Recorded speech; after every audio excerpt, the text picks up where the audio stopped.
Hey everyone, Sebastian here, and welcome to episode 15 of me learning game development. You may have noticed that I missed Saturday.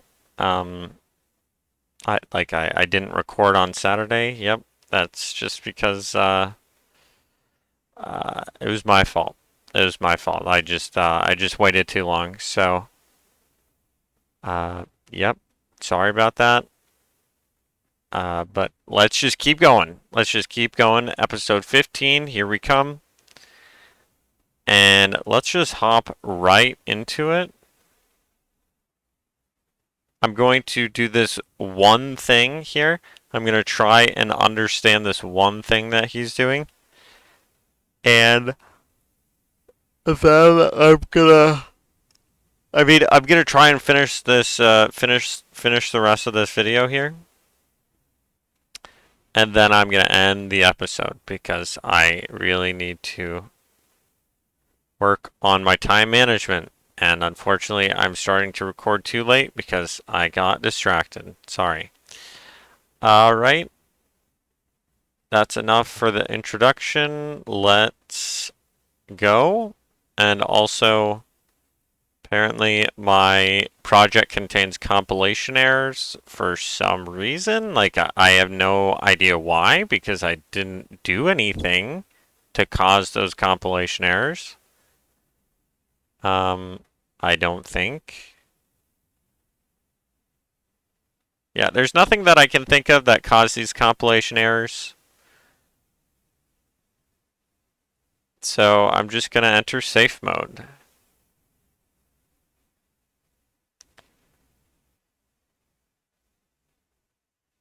What? We detected scripts with compilation errors upon opening this project. Use this mode to fix script errors listed in the console before exiting. What?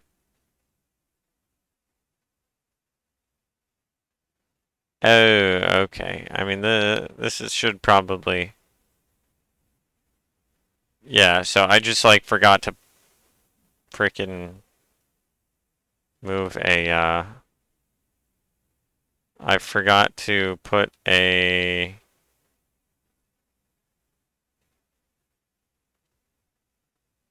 like a parentheses somewhere.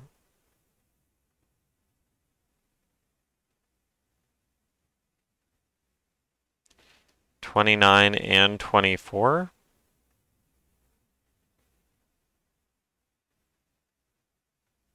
What? What? Okay, it doesn't matter. We got.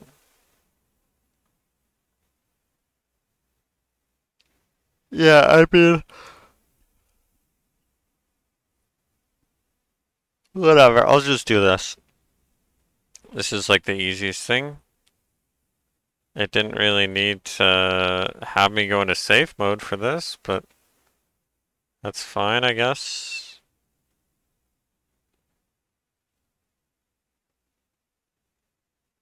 Oh, nice. And the compilation error, when the compilation error gets fixed, it just automatically exits safe mode. Nice. All right. Okay, and I did disable those. Nice. All right, pretty good. Okay, let's continue. So this player position minus transform dot position normalized is what's confusing me. I don't understand that whatsoever. So let's just do it in simple terms. Here, this is a vector 3. This is going to be a vector 3, 2. And there's nothing in the y direction. So let me just do it in simple terms. So let's say the player is at 0, 0. I'm just going to do play because it's easier. Actually, I'm going to do invert. Uh, Phil, can I not bucket? What? Thank you. I'm just going to do it inverted here. So Can I make this smaller, please? Okay, whatever. Player 0, comma 0. So this is X and Z. Okay, and then let's say let's say the enemy. Okay, NM, I'll just do NM, is at 0, 1. Okay, now if I do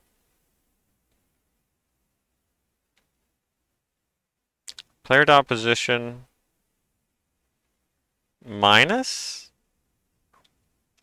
enemy, then it's going to be -1. So how would, and that would be normalized, so how would that actually give me the direction to the player?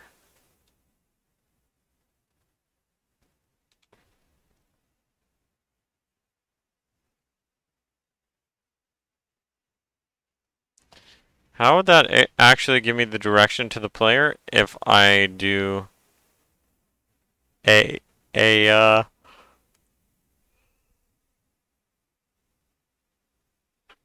if I do a angle? I don't know what that does again. I forgot actually.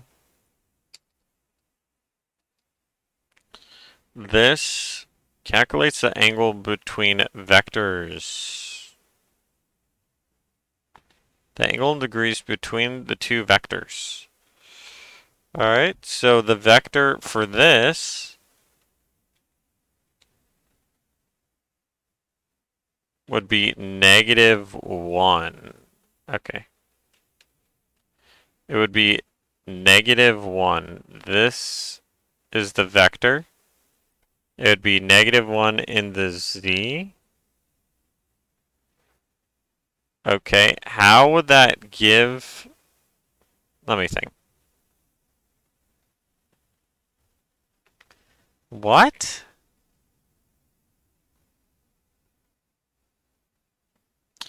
And if I did the angle... Okay. If I did the angle between...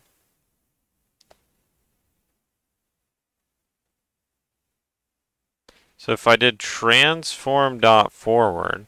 Okay, so let's say this is facing this way. Then we do... wait, what? Transform dot forward?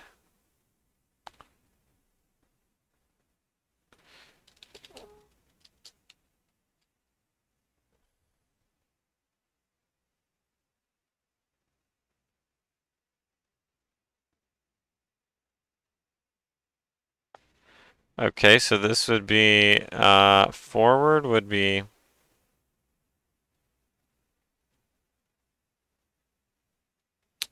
Okay. Sure, forward would be 2? Would that be 0, 2? Okay, so how does...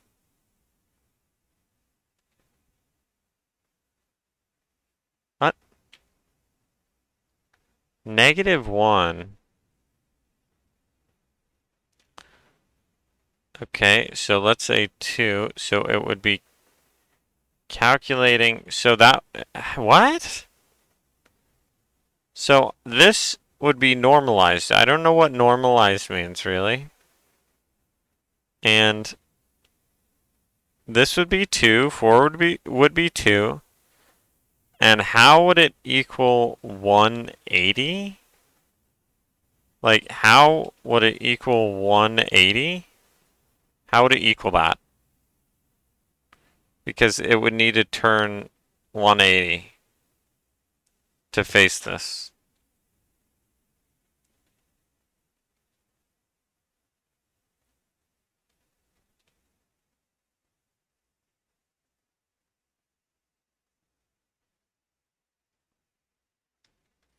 Like, the way I was thinking of it before is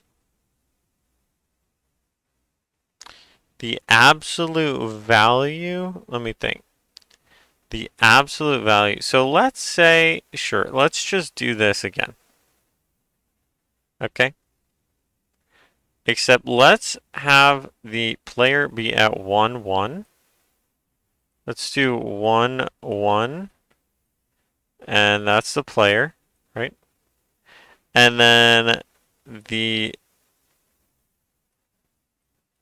uh, then the enemy is at 0, 0, right? Okay, so the Pythagorean theorem, if I do the Pythagorean theorem here, I mean, it's going to be 1. So maybe that's not actually a good example. So let's just do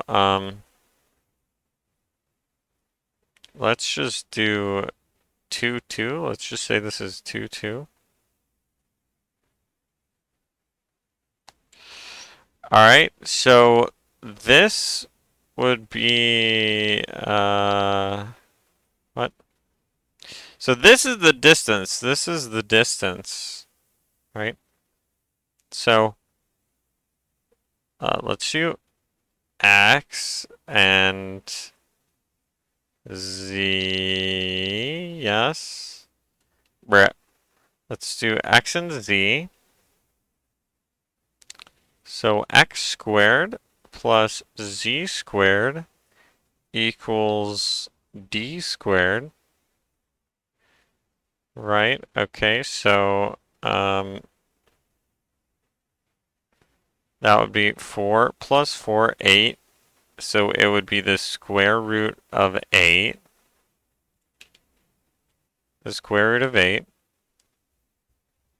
which is like a little less than 3. Sure. And that would work, right? So if I did the absolute value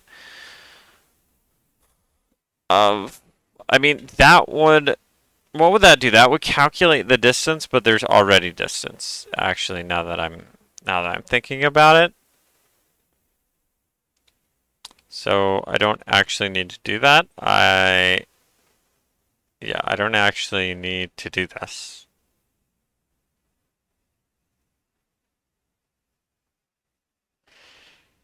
Oh yeah, I was just calculating the distance. All right, so how do I calculate the angle? I actually don't have any idea. Yeah, I was doing this for the distance. I didn't know there was a distance method here, and that's why I was trying to find it without just using the method. Okay, so none of this actually matters. None of this actually means anything. Thank you. Okay. Can I not?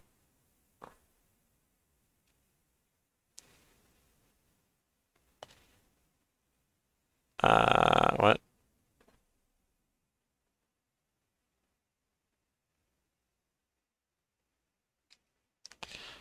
Alright, so none of that actually means anything.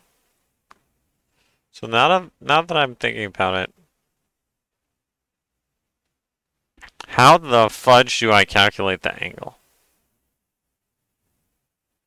So this is the player. We don't care about where it is. This is the enemy. That's the enemy. This is the player. Okay, this is facing this way. How do we calculate it facing this way? Okay, so we find the tangent. Bro, there's a fly in here. We find the tangent, right? If we, please, please, bro, it's on my face. It's like literally crawling on my face. Okay. So, is this correct?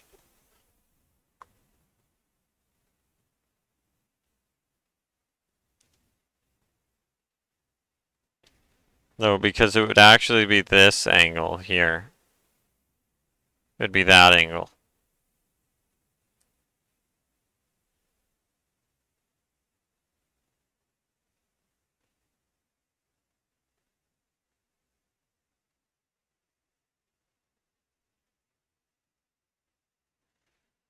Can I set a...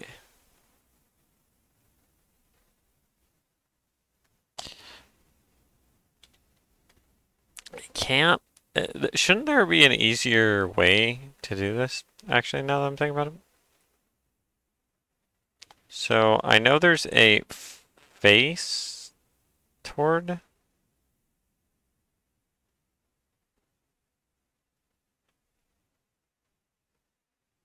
There's a look at, right? So this returns... No, this just rotates. This doesn't return anything.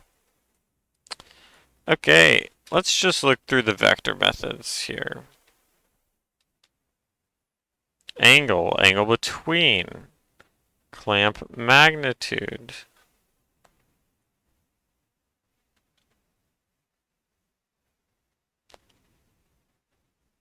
Okay, let's say, let's just do it easy. E.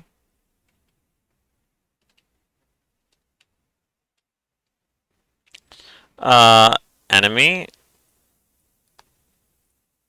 Player. Okay, let's just say this is a straight line. It's looking this way. It needs to look this way. It would be 180. We know it's 180. How would we calculate that? That would be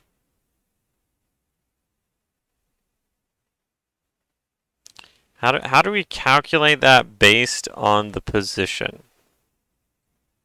The relative position. How would we do that?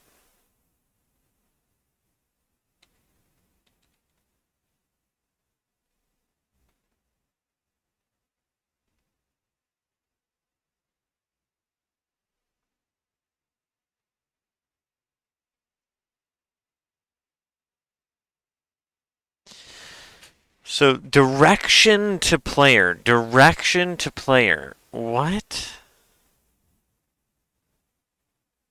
Player position minus transform position.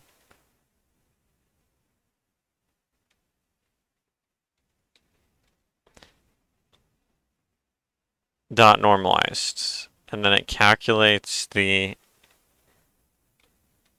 angle. Wait, let me look here. The angle in degrees between the two vectors. The angle in degrees between the two vectors.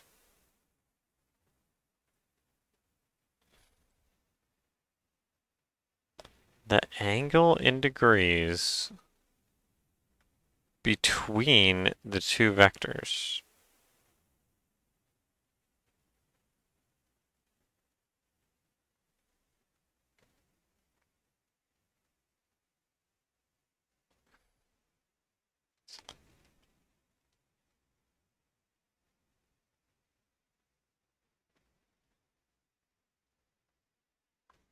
So I had it print this because I don't get it.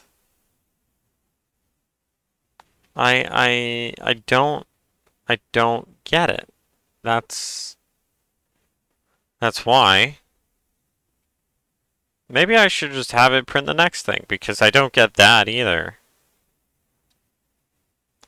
So this is a float vector3 dot angle.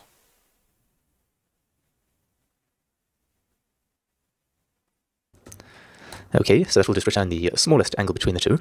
So we can now say if the angle between the guard and the player is less than the view angle over 2, then we've passed the second check, and all that remains is to see if the line of sight to the player is blocked by an obstacle. Okay.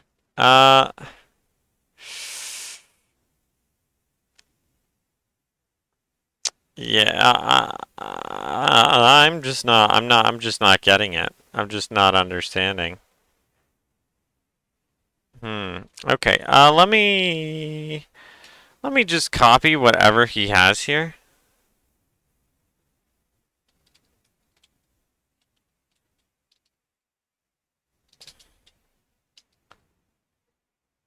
Between guard and player? Oh my bro, it doesn't matter. Angle stuff. Great. Equals vector 3 dot angle. Like, okay. Mm, bruh. Bruh. Why is it doing that? Why is it doing that? Why are you doing that? Bruh. Bruh.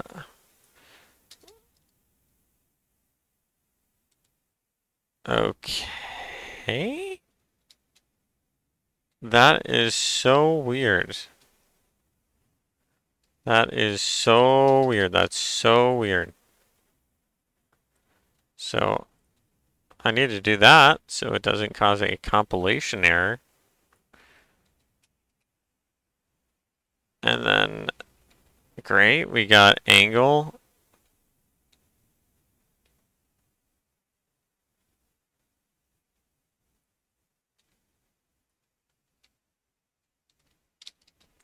Dot forward, comma, direction to player. Great. Um,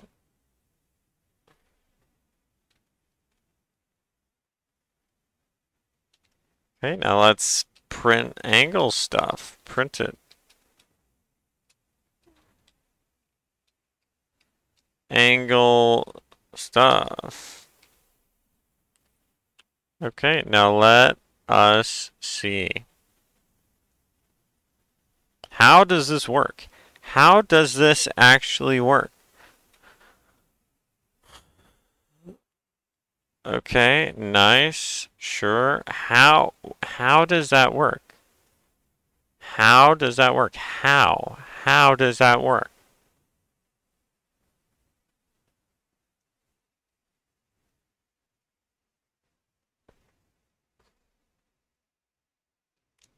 I mean, it works. It's just like, what the fu- like, how? How is it working?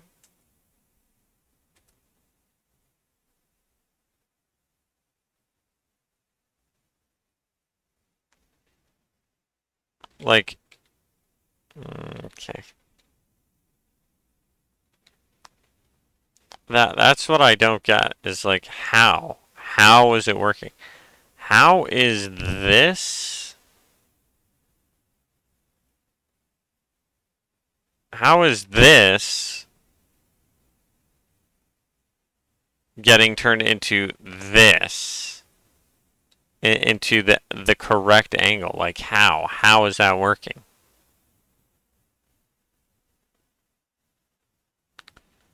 Okay, -1.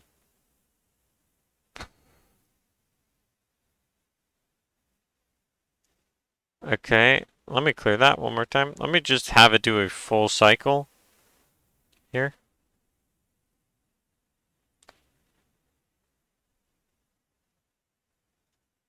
Just want it to go there and back one time.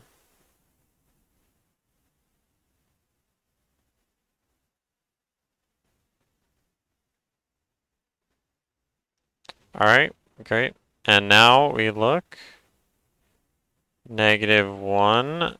Does it stay negative? Yes, it does. So why? Why does it stay negative? What happens if I don't normalize this? What does that do?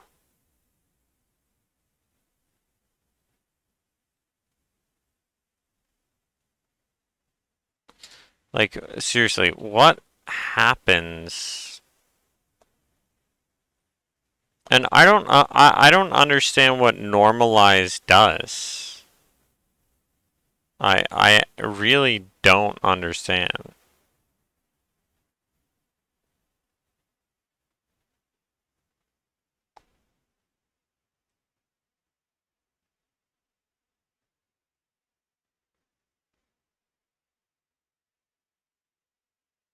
Like I don't get it. I don't get what it does.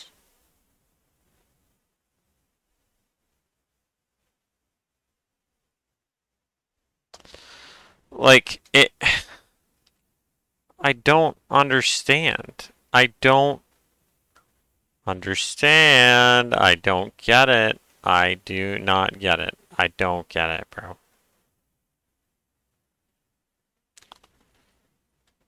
If I do dir to player dot normalized, all right, I'm just gonna put these in the if statement, in the what?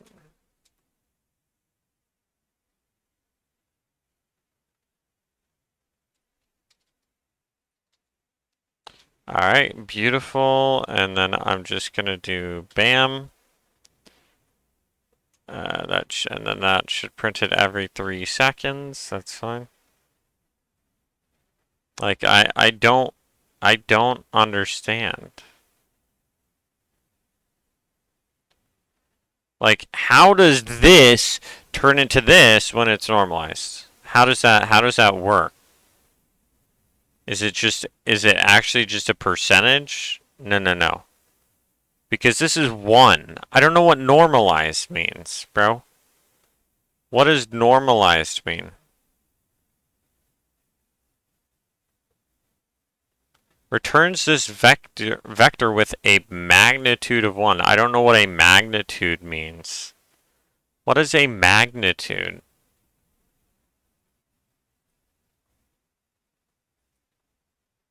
Uh, Magnitude meaning unity. The magnitude is the distance between the vector's origin and its endpoint. What? Distance between the vector. I'm even more confused now. No. Okay. Magnitude. Magnitude.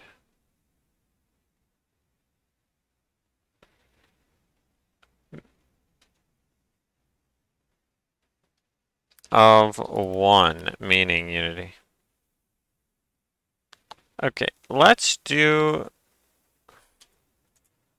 uh normalized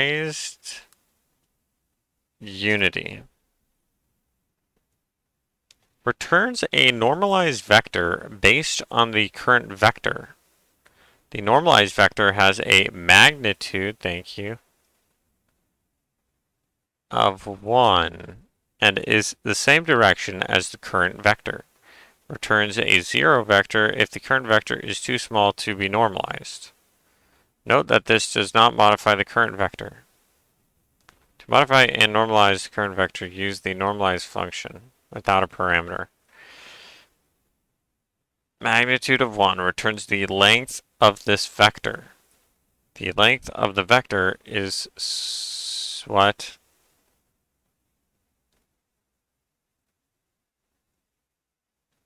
The length of the vector is the square root of x squared plus y squared plus z squared.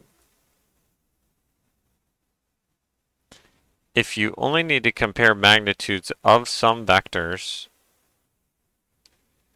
you can compare squared magnitudes of them. What? A magnitude of 1. A magnitude of 1. A magnitude of 1. A magnitude of 1. What is a magnitude? Meaning in physics.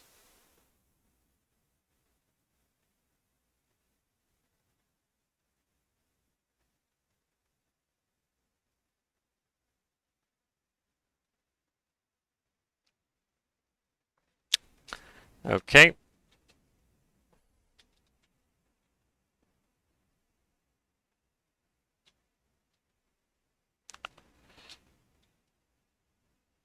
What the fuck?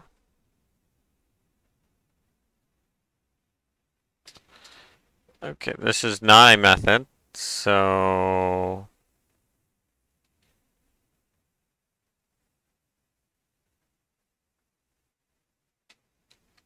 sure, I'll do transform dot forward, I guess.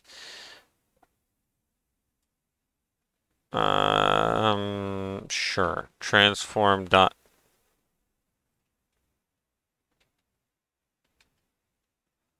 What the fuck? Is this just boilerplate? But length? Okay.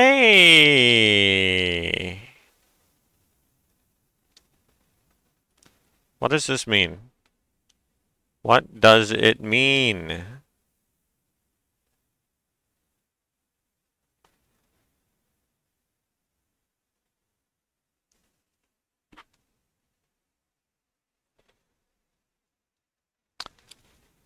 What the fuck? Okay.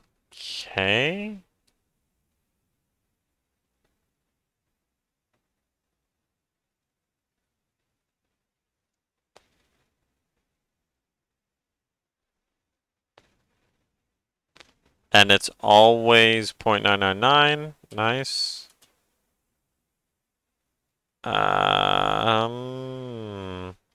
If I increase the speed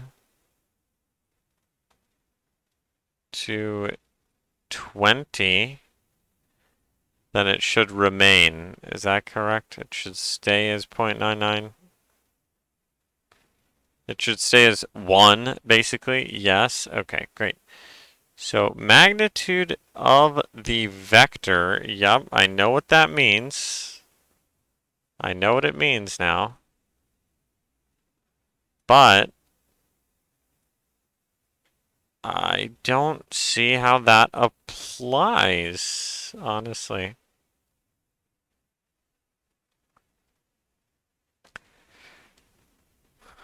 Returns this vector with a magnitude of 1. So how does it calculate? How does it calculate?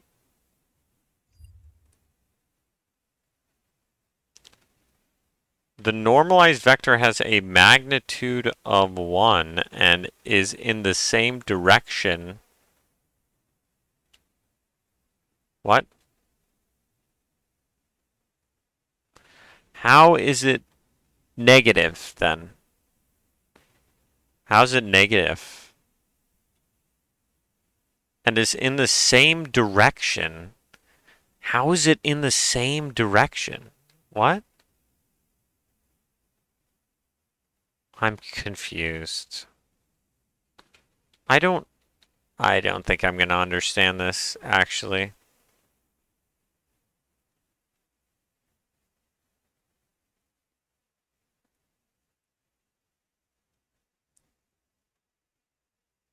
And if you don't, you shouldn't be using the function. What?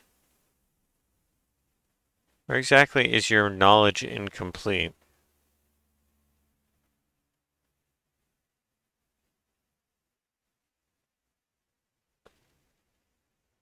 It scales the components of the vector with respect to the magnitude of it. Okay, I think I get it, but why would you normalize? Oh, okay, so what it does is, okay, hold up. Hold up. But why would this not be 1?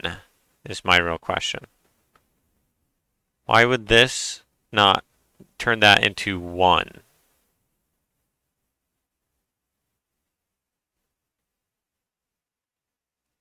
Hold up. Hold up. Actually,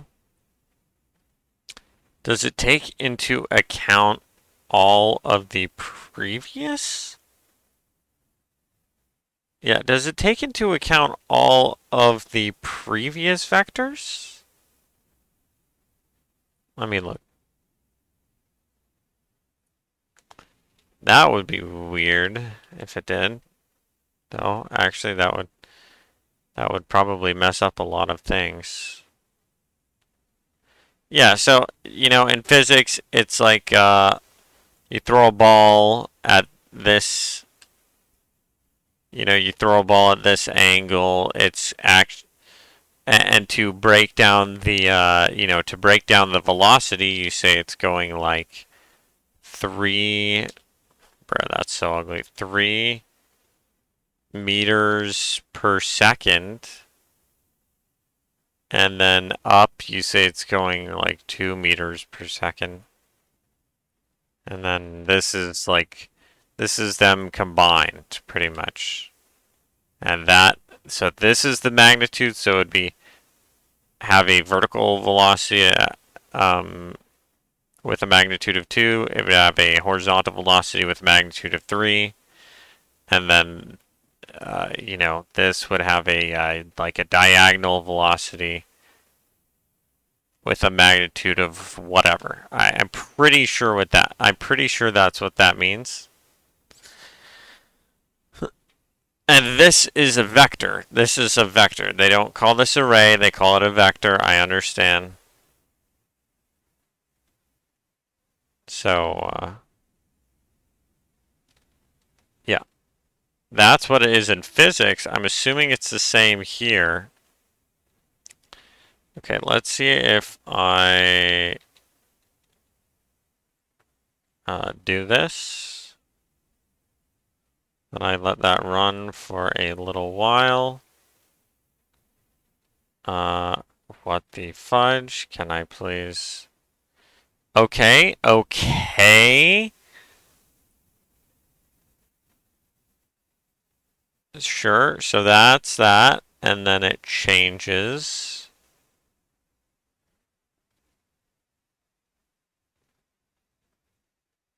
What? Wait, why are there more? There should be the same. Oh, okay, I see. When it's close enough to the same, then it doesn't change. But it should be changing.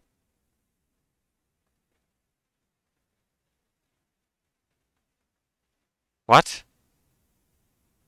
But it should be changing. Why is it the same? What? I'm confused. Okay. I need this stuff to be explained to me because he is not explaining it. Like, I mean, if he did explain it, I would be so grateful, but he's not. Okay. Yep. So now it's -1. Why is it -1 now? It wasn't -1 before. What? Am I tripping? Okay. Whoa. Uh-huh. Yep. Sure. Sure, that doesn't make any sense to me. 36.07 is -1. Okay. 21.06. Okay. I'm just not even going to say -1. So 36.07 is 1. 21.06 is not, it is basically 1 still. Okay, only now does it change. Like, what?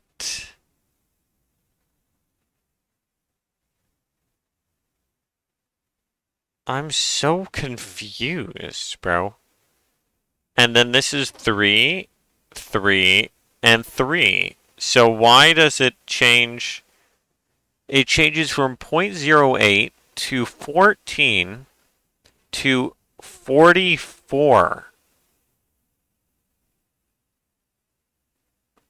Like, what?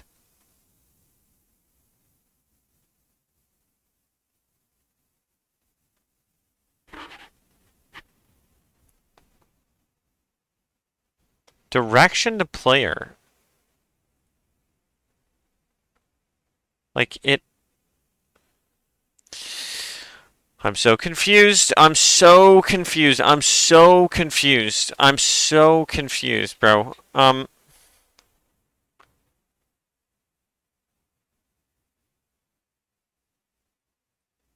Player dot position minus transform dot position. Okay. Like this doesn't have this doesn't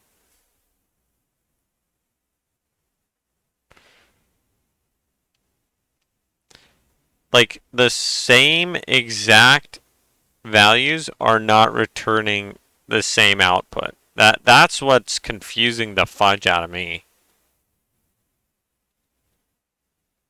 Like I don't get that, bro. I don't get that at all. Jesse's example is bang on. It scales the components of the vector with respect to the magnitude of it.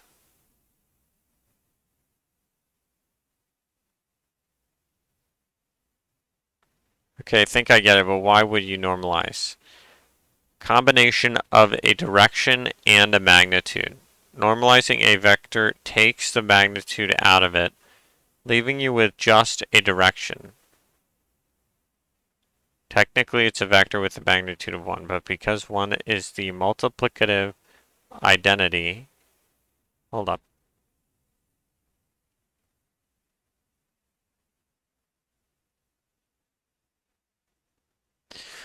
Okay. Because 1 is. This just seems kind of condescending, honestly, what this guy says here. I think if you know what normalizing is, it should be self-explanatory, and if you don't, you shouldn't be using the function. Okay, well, I want to know what it means. Basically, he's saying, I mean, I guess that's like true in a sense, but instead of saying that, he could just explain to him what normalizing means. You know? That's basically saying, like, uh, if you're. What is a good analogy for this? It's like when they say, um,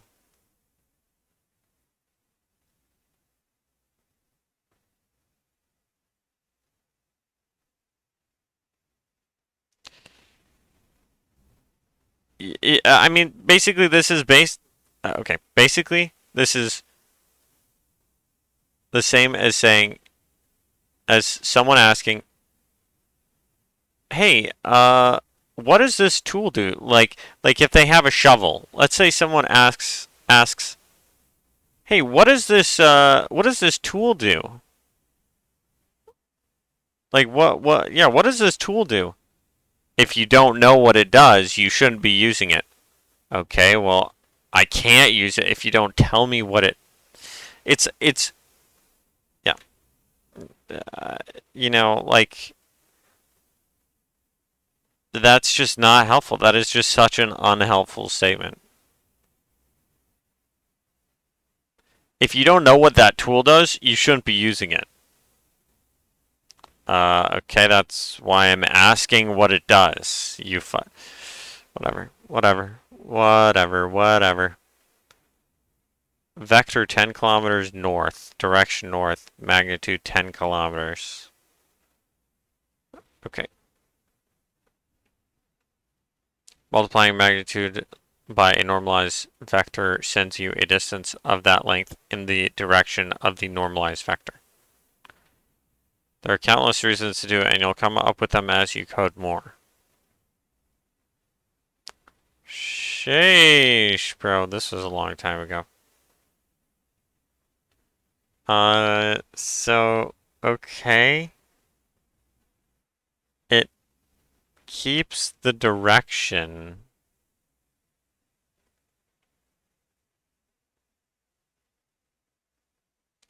Alright, now let's see how that works now. I still don't understand.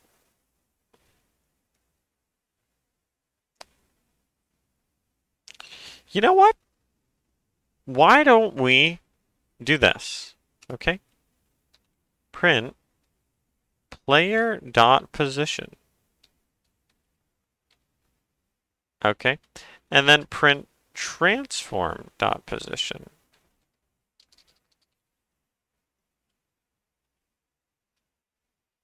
Like, there has to be some hidden variables or some hidden data that I'm not seeing here in order for this to actually work. I'm pretty sure, right?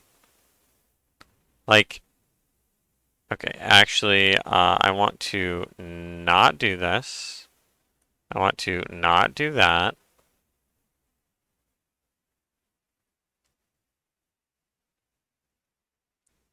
Um, then I want to save that.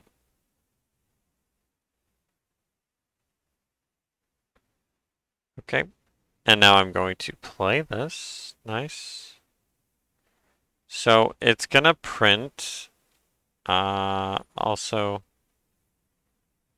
this is just always gonna be one, so I don't really need it. Always going to be one or basically one. Okay.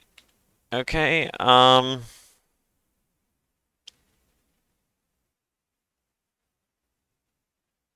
Nice. Sure.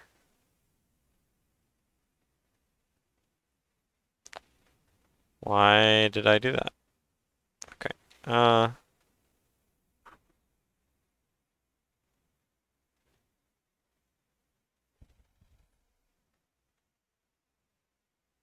Okay. We have I mean, this stays in the same position, obviously. And then if we do player position minus transform position here. So this is the player position. This is the transform position. And none of these change. Nothing changes.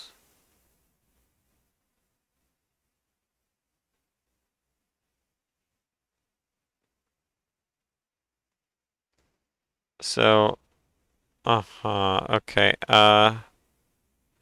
This only changes on the x-axis, but the direction is also, okay. So transform dot position, how does transform dot position have a magnitude? How does it even have a magnitude? Okay, because it stores direction. Okay. Because it stores direction too, even though it's not saying it does. Like, these are vector 3s, but it should also have angle, right? Like, if I do transform dot, okay, and now there should be angle, I think. Rotation, sure, yeah. So position is just the coordinates. This shouldn't have direction. It shouldn't have direction. Like,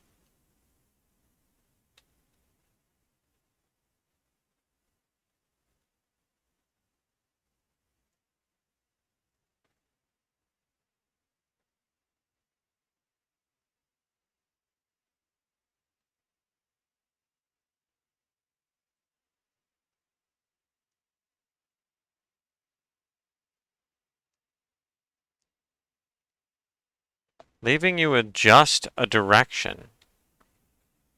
I don't get it. I don't get it, bro. A vector keeps the same direction, but its length is 1.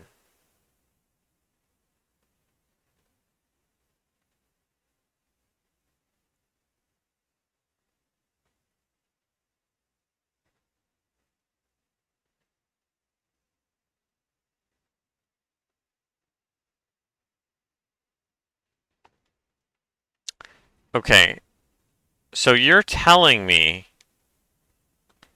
that transform.position actually stores the direction too, but it's just not showing up for me. Is that what you're telling me, bro?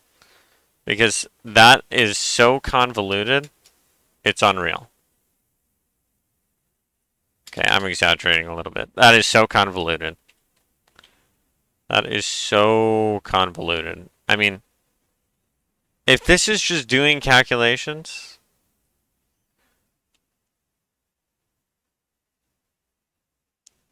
if this is just doing normal calculations every single time, then 3 should turn into the same number every single time. I'm like, so this is what comes out. This is the output of this calculation, right?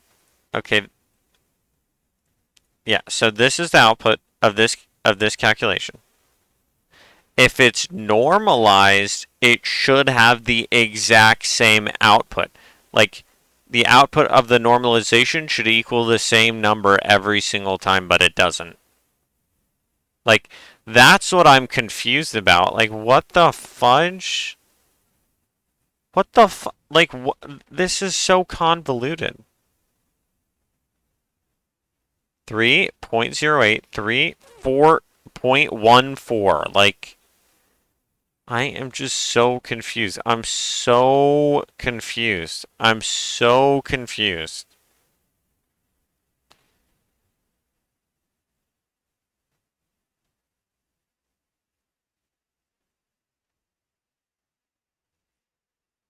And what's actually funny is the x it the position on the x-axis is changing, but the normalized one, okay, I mean the normalized one doesn't change, but not that much. Or the normalized one does change, but not that much. Like that's I'm so confused. I'm so confused. I'm so confused.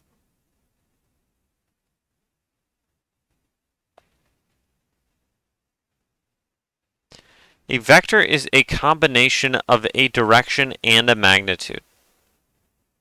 Combination of a direction and a magnitude. So when it says 3, it doesn't actually mean 3.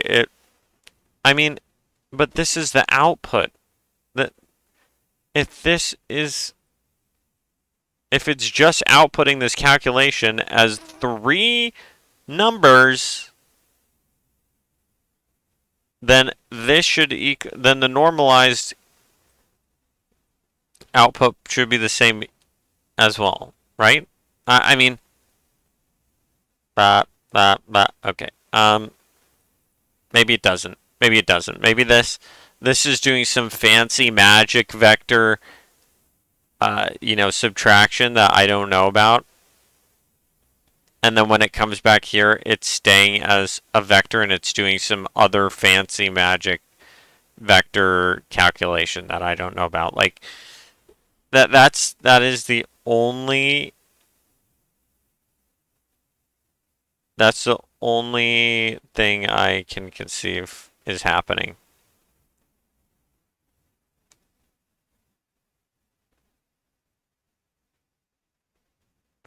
For it to output a different number. Oh, fudge. Nice. I'm signed in here. Yeah, I don't get it. I don't get it, and I guess I'm not going to get it. So How do we use it? Means that say your vector is some kind of xy movement amount. It would take that x divided by y movement. Okay, no, I don't think so. Take that and scale it down to fit into a 0 to 1 range. So like the biggest number is 50. So if that becomes 1, then the 32 also scales down in proportion. Since 32 is 1.5, since 32 is 1.5 times smaller, 1 divided by 1.5 equals the 32.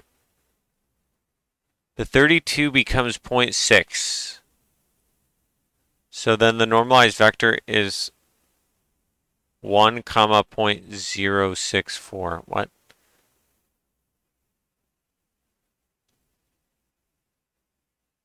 Oh, 5032. Okay, sure. I have no idea why it does or does not work with your script. Normalized vectors are commonly used for calculations that only takes the direction of the vectors into consideration. And vector 3 is just 3 float variables. Those floats could be huge numbers that represent a variety of things like positions in space or directions or Euler angles. If you normalize a vector, then it will scale all of the values down until the biggest is a value of 1. This is typically used for when you want to get a direction.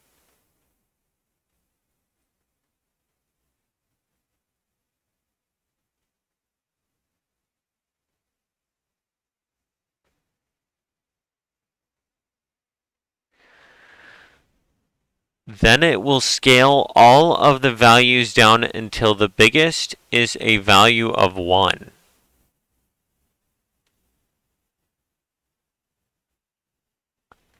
This is typically used for when you want to get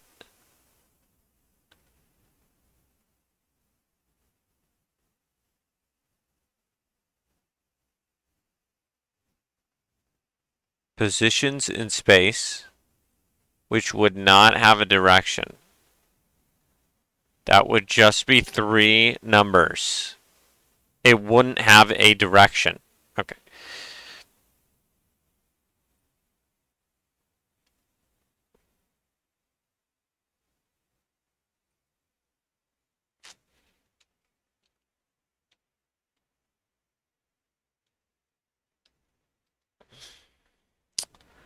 Euler angles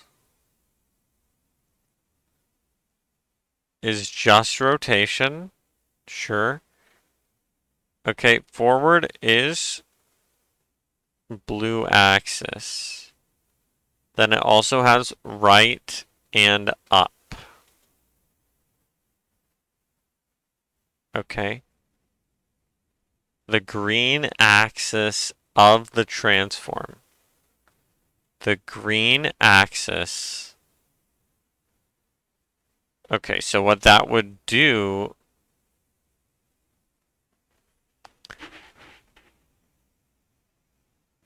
is it would just be the position on the x-axis. Is that correct? Okay, forward. Let me just print transform.forward. Let me just print that, actually.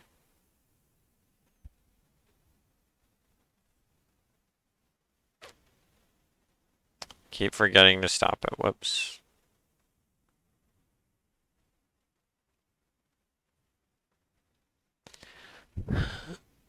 Okay, it's what?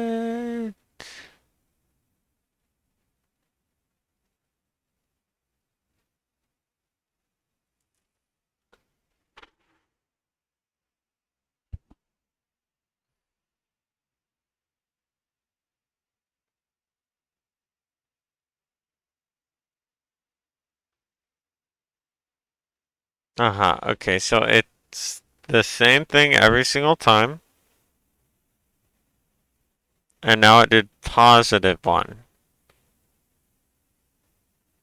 Okay. So that's just the direction. Oh, returns a normalized vector. Okay.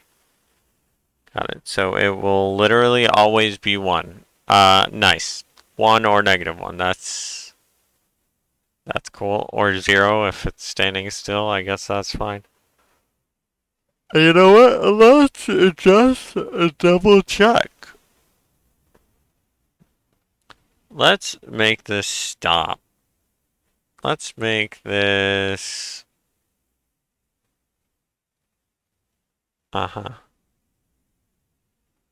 Come on, come on, come on. Okay. Is it not going to?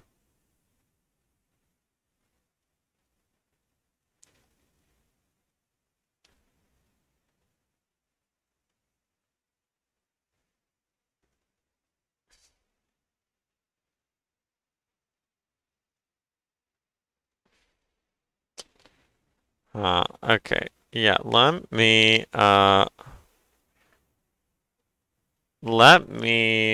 just fudging get rid of what? Get rid of what is it? This one?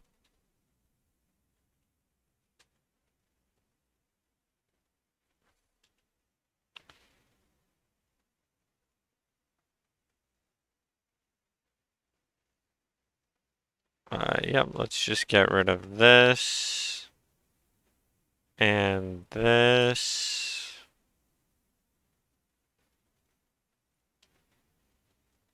And then get rid of this. And I guess it's just bugging out on me. I love it. Let's just get rid of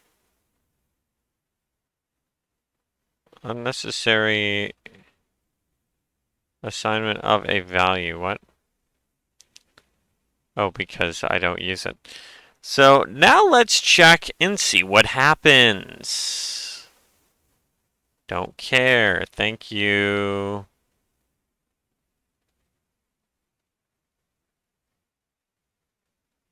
Okay, so it still has it as 1 because it is the direction.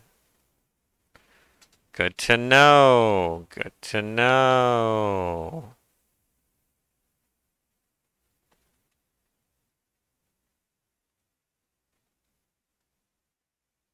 So I'm confused, bro. I'm confused. Okay, now let's save this and let's go back to this here.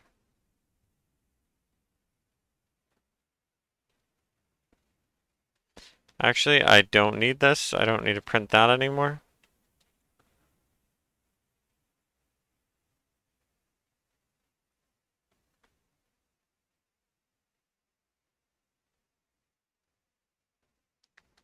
All right. So this one, so the biggest number should always be 1. Always, always, always, always, always be 1. Always. So why is it not 1 here?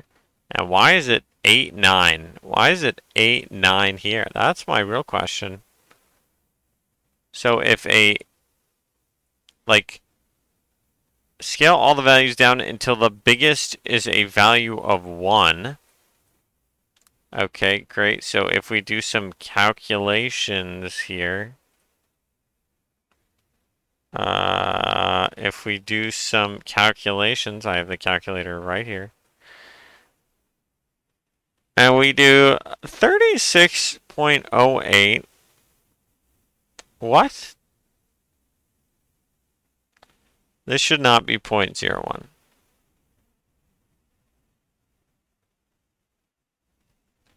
36.08.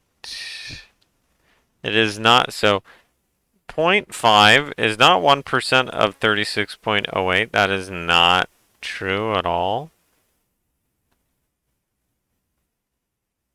That's just not, oh, it is. Wait, what?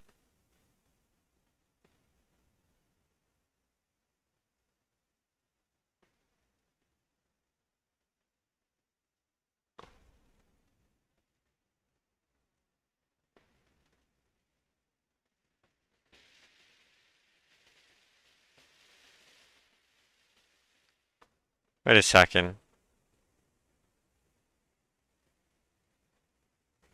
Is that, what?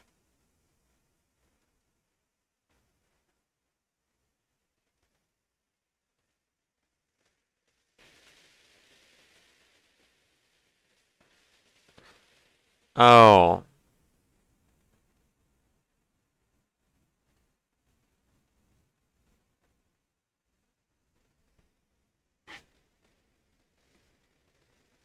Wait, this is 0.01. What?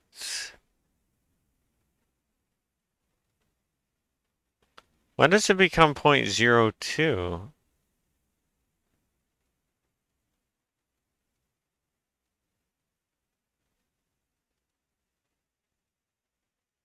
At like 25.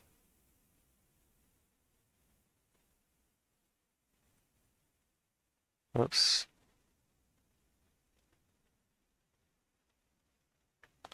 At 25. Okay. 7%? Is it really only 0.07 at 6? Wait, but it goes into it 12 times?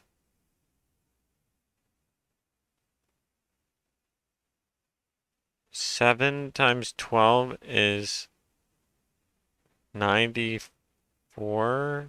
I guess that's right? Is that actually right?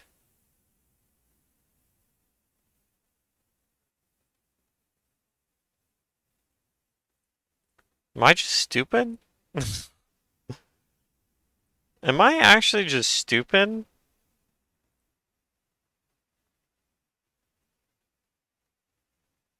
No. Why is that not right? Why is that not right?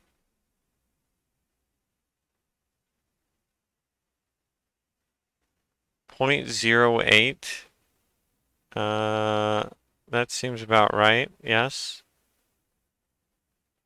7. So this goes into it 7 times. Why is that not negative? Why does this go down? Why is this 0.89? I'm so confused. This was the goal of the episode, is to understand what the fudge he wrote. Like, why the fudge he wrote what he did. And, I mean, it's because it works. The answer is because it works. But, like, how does it work? How does that work? Why does that work? What does that mean? Okay, yeah. Is it how or why does it work?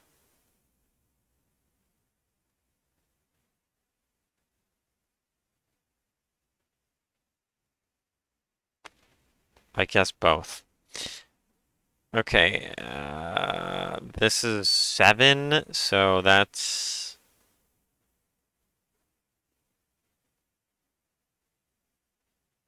not correct. That's not correct. That's, it's actually more than 7. It's actually more than 0.14. 7 No, it's about 0.14, so that doesn't matter. Never mind.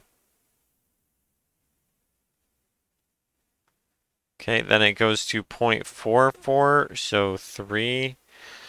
That's not correct. That should 100% be closer to 0.5. If my theory stands, which it does not. My theory does not stand, so never mind. Uh, what does this do? I just don't know what normalize does here.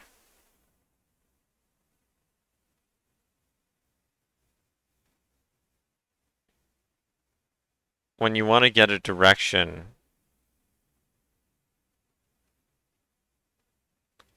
but it shouldn't just position shouldn't return a direction. Oh fudge, bro. It is so late already. Okay. Don't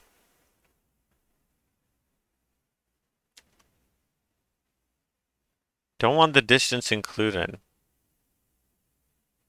The magnitude of the vector is the length. In your case, by normalizing the vector, you're guaranteeing that it'll always be normalized or not greater than 1.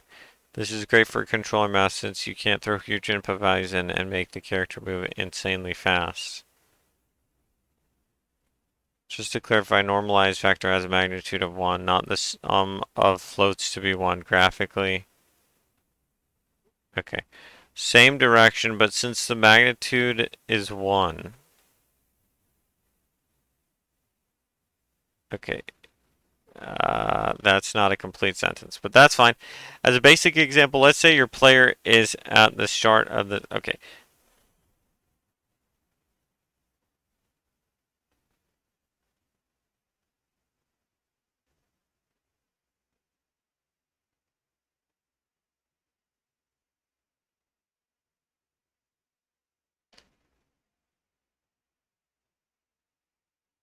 Normalize vector... The vector to get only the direction without the length. To get only the direction without the length.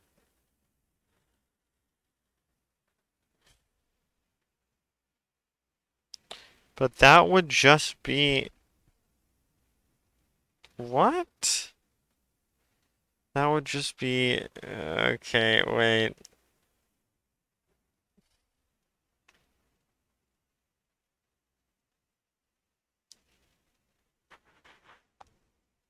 But the direction should only be...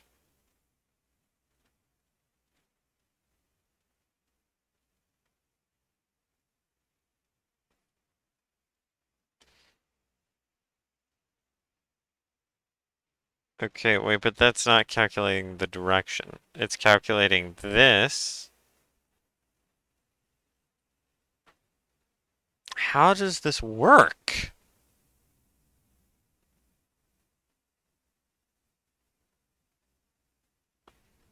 How does this work? How does that work? And this is always going to equal 1.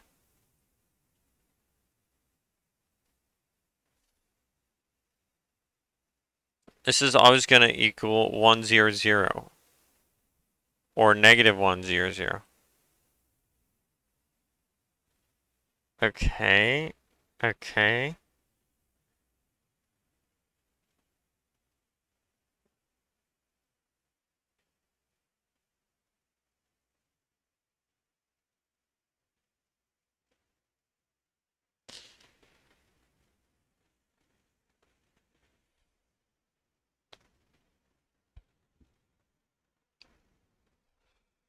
Okay, okay. I don't get it. I don't get it. Hi everyone, welcome to this introduction.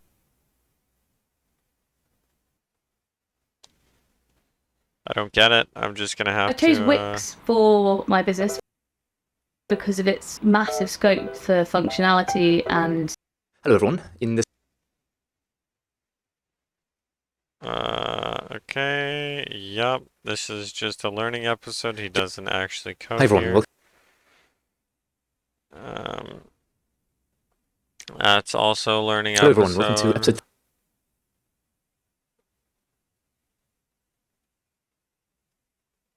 And this one is also a learning Hello everyone, in episode this episode.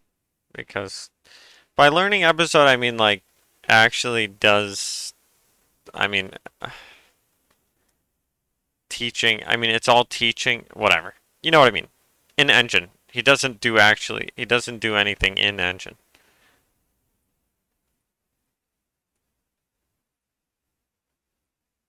Uh-huh, uh-huh, uh-huh, uh-huh, uh-huh. Yep. Frame count. Sure.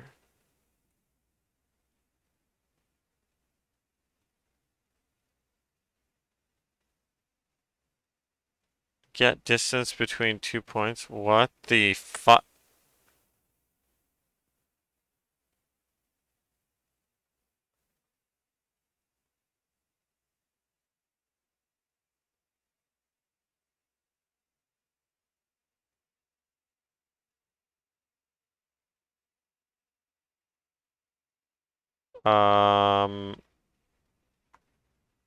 What the fudge?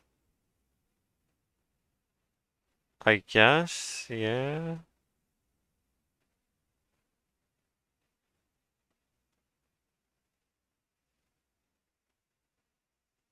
Oh, yeah, yeah, okay. I mean, that's easy. Never mind.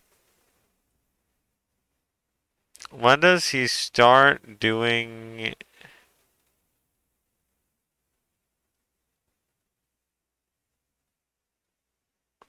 vectors? Hello everyone. Simple Hello everyone. game. In this episode, we're going to be creating a little game to, and say this takes in an integer f.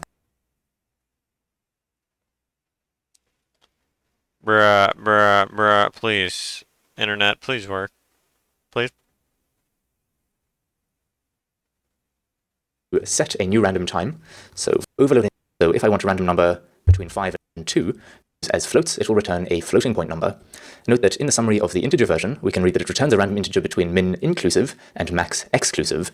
That just means that if we pass in, say, 0 and 2, then the only possibilities for our random numbers will be 0 and 1, since it will include the minimum number in the frame that the user started. And it would also be nice to know how far off the player was from the intended wait time. So currently is, let's create a and it takes in a float. I don't think he. Nice. Hi everyone, in this episode we're going to be looking at the vector structs, which Uh-huh, uh-huh, plus uh-huh. 0.6 squared, we give what we issued, so negative which of 3. We can calculate usual vectors, so states at m of Pythagoras, values by the magnitude, so vector which of negative 4 squared plus 3 squared, which is simply 5. To calculate the direction of the vector, we have to normalize it. To do this, we just have to divide both the x and y values by the magnitude, so negative 4 over 5 equals negative 0.8, and 3 over 5 equals 0.6. The significance of what we've just done is that if we were to calculate the magnitude of this direction, square root negative 0.8 squared plus 0.6 squared, we'd get a value of 1.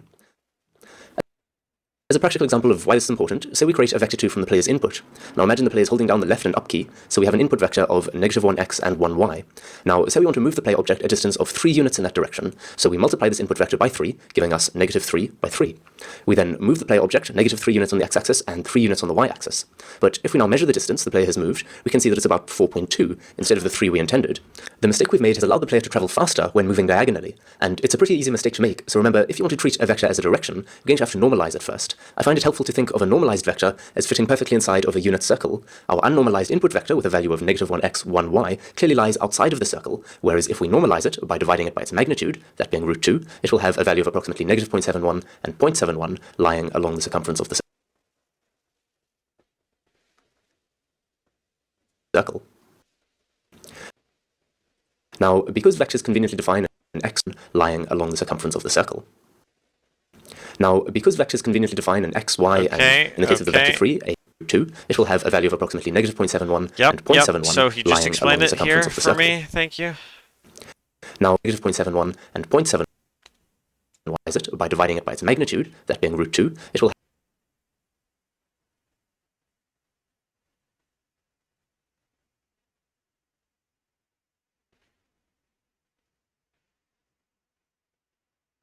What? The magnitude is root 2?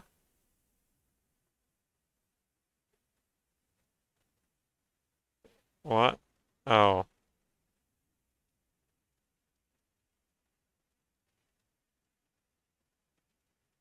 Yeah, because he does the Pythagorean theorem. So, yeah, sure, yeah, sure. Uh-huh. Have a value of approximately negative 0.71 and 0.71 lying along the circumference of the circle. Now, because vectors conveniently define an x, y, and the player is holding down the left and up key, so we have an input vector of negative 1x and 1y. Now, 4 squared plus 3 squared, which is simply 5. To calculate the direction of the vector, we have to normalize it.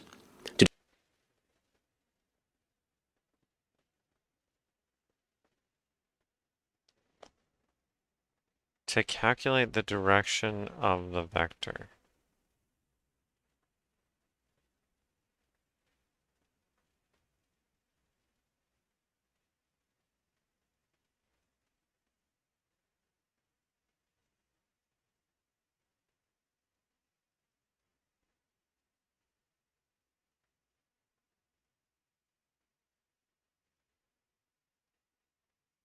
How does that calculate the direction, though?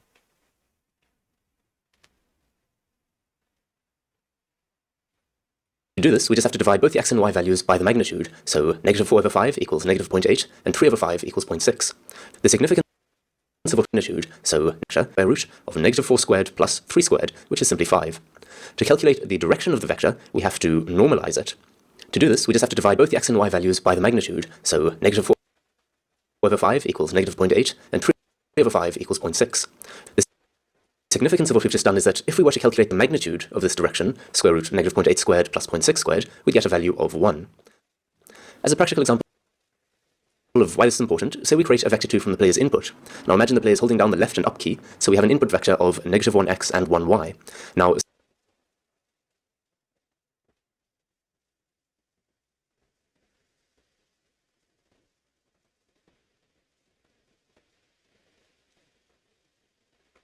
Okay.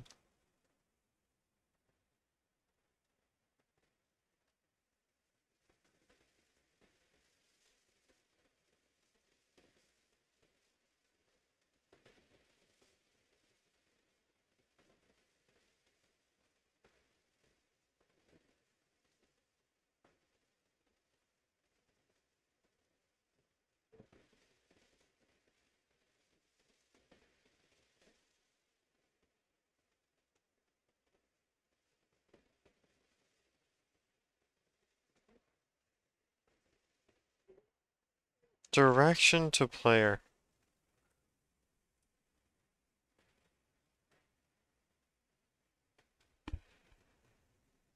How does that, I still,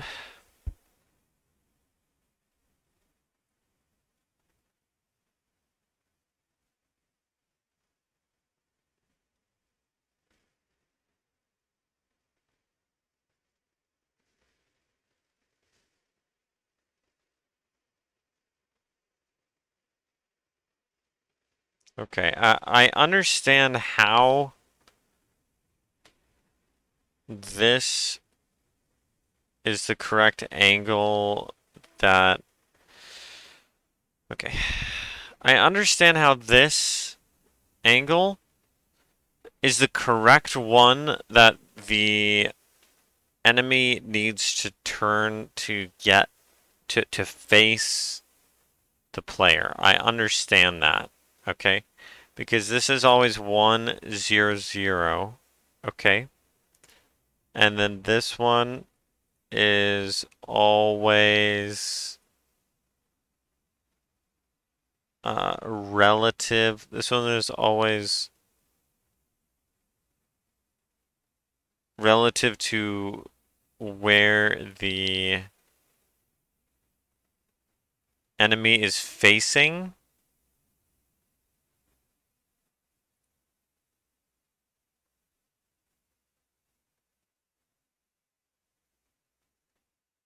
Or it's not always 1, 0, 0. This one is not always 1, 0, 0. Sometimes it's negative 1, which in this case it is negative 1 because no, it's not. No, it's not, actually.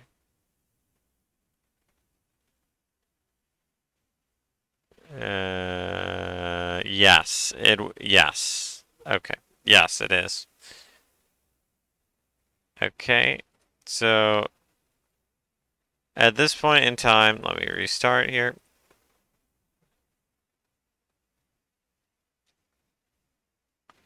So at this point in time, it is -1.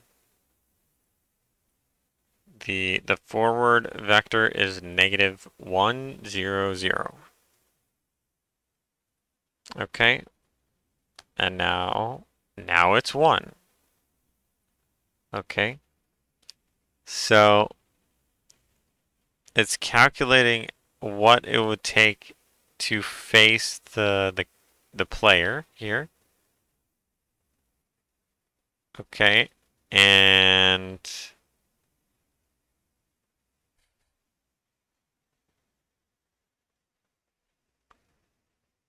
um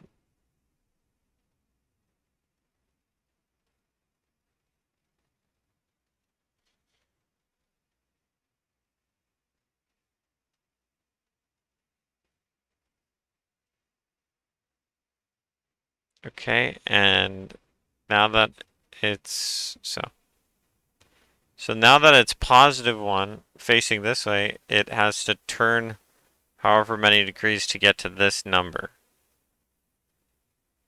Okay, but how does it? Okay, so this is the thing that's changing. It's not really this. This doesn't change much.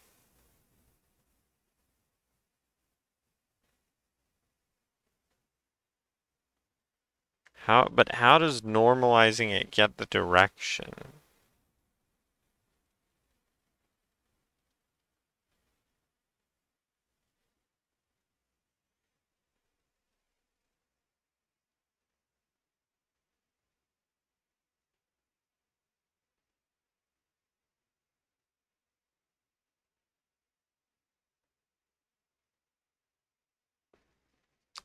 Can't you just do, wait, what?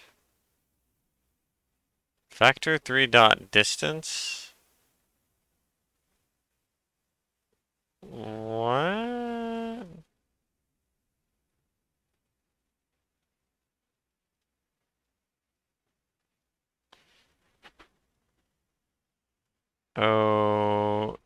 Okay. Sure. If I do this,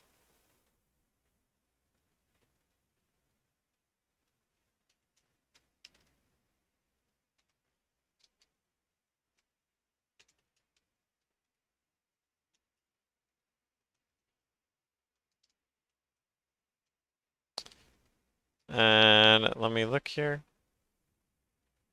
Sure, and I do transform dot position, and then I do, whoops, nope, and then I do player dot position. These should equal the same thing, except one of them should be negative.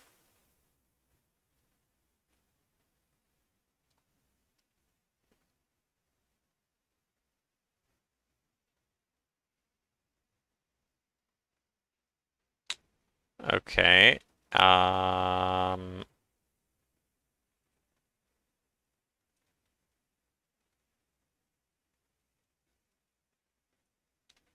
yeah, so yeah.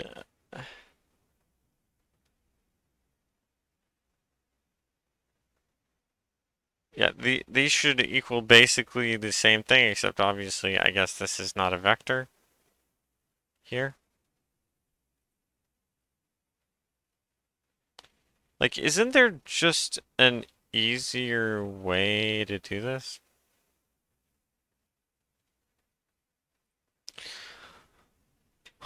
Okay, I mean, hmm.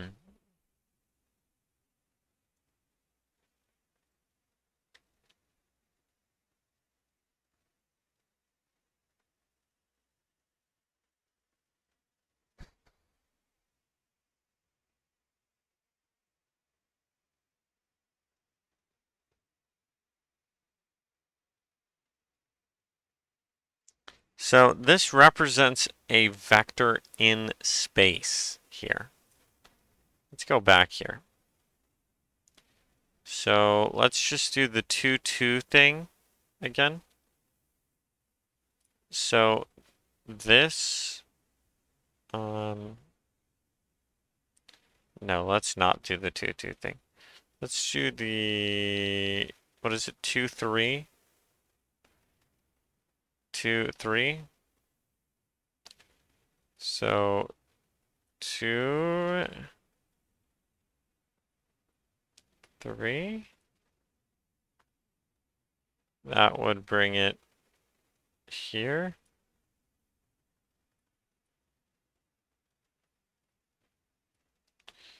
All right, the normalized vector. So that's the vector with a magnitude of, with a magnitude of, what is it, square root of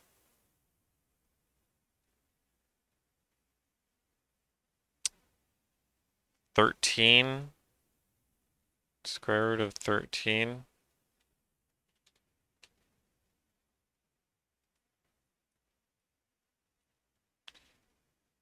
Which is equal to around,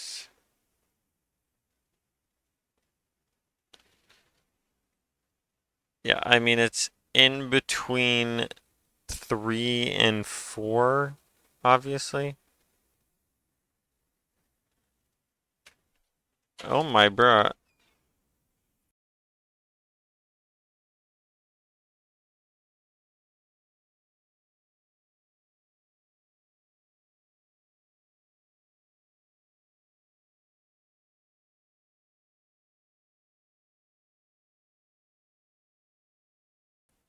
Okay, sorry, my dad made kind of a loud-ish banging noise. I think he was stomping. I mean, not banging, not like banging a pot and pan, but like banging against like the floor. Okay, whatever.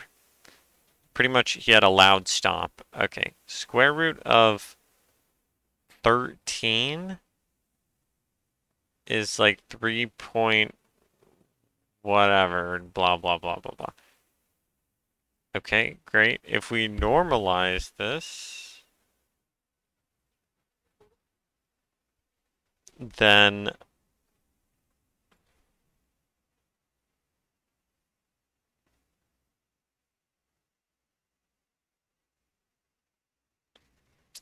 how the fudge do I normalize this? If we normalize it, then, oh, what is it? It's, let me think.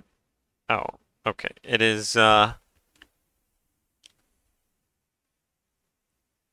only this teeny one here, and it's 2 over 3 whatever, 3 whatever, and 3 over 3 whatever.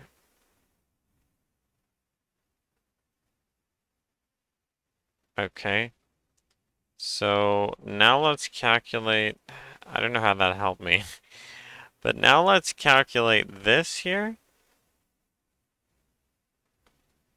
36.08.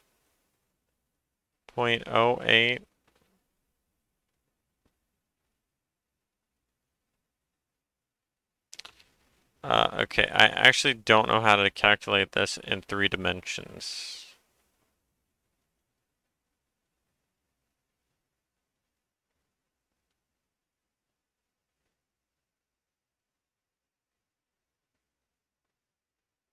Or do I?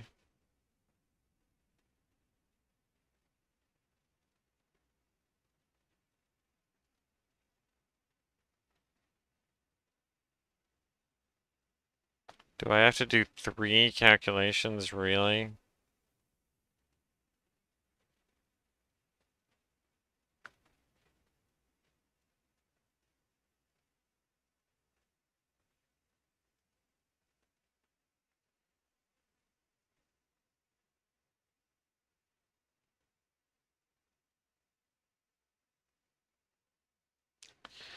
Okay, either way, okay, whatever it is.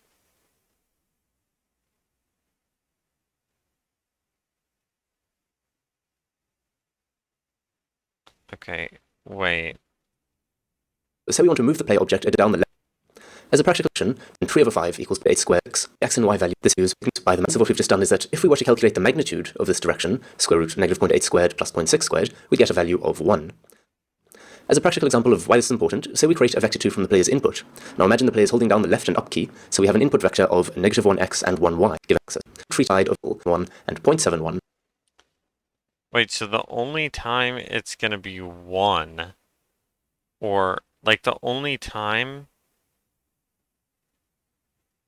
it's gonna be 1 is when it's at the maximum distance. Or is when it's like perpendicular to the other object, right? So let me just think the direction. Let me just think about the direction here. So it's a vector. Yeah, it's a vector. But we want to calculate the vector between the two.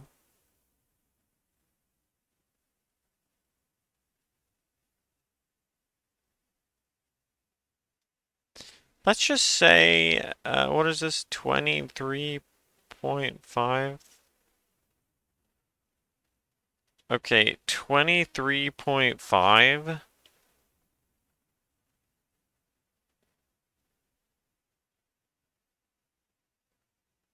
Okay, so what this is doing is this position minus this one. Would it work the other way? Would it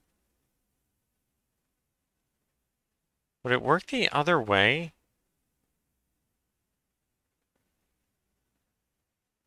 No, because then it would be doing it from the player's perspective. Okay, let's say, sure, we have two vectors. Great.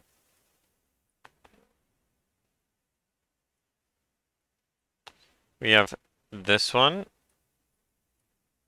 Bruh. We have this one, and we have a longer one.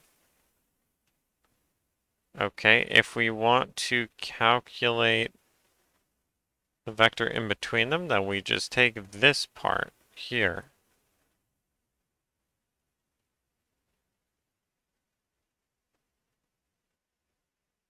Okay.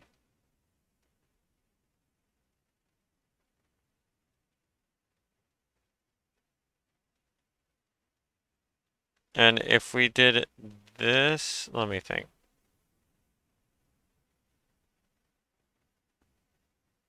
If we did this one minus this one, it would give us a negative, like it would go in the other direction. So this is where we're trying to go. This is the player point.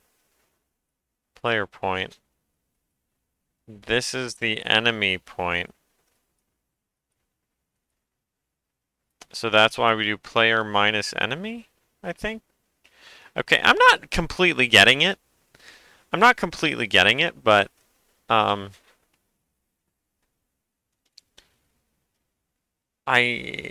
think I get it enough to not be completely confused again. Or to not continue being completely confused.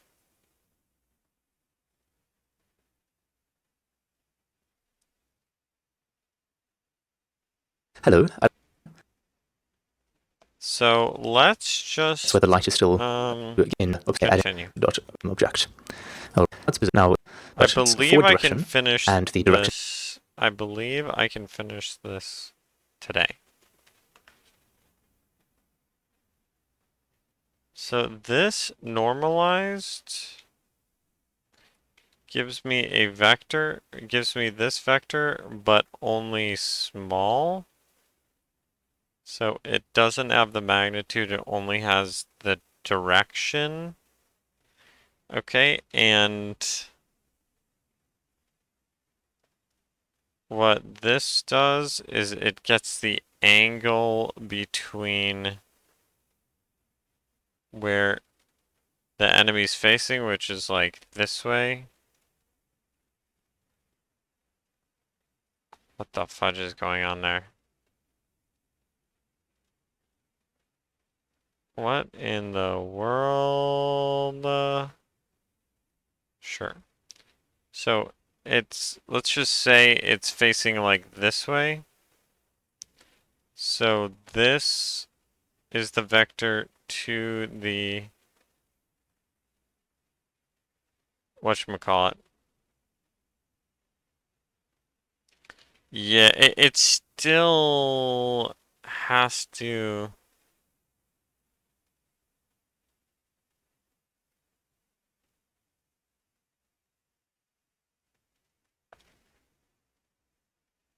Hmm.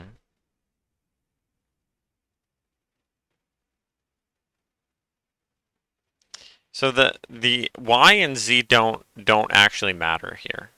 They don't actually matter whatsoever.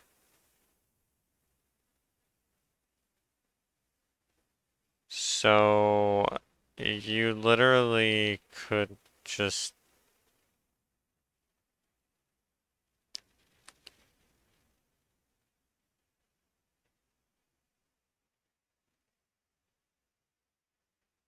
okay, would distance work though? No, it wouldn't. Okay. I guess this is the easiest way to do it.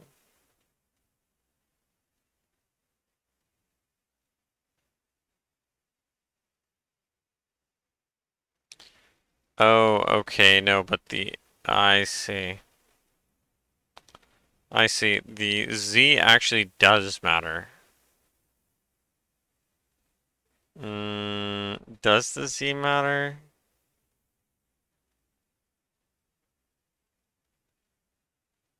Blue axis of the transform. Okay, wait. Blue axis of the transform. So if I do something like this, okay.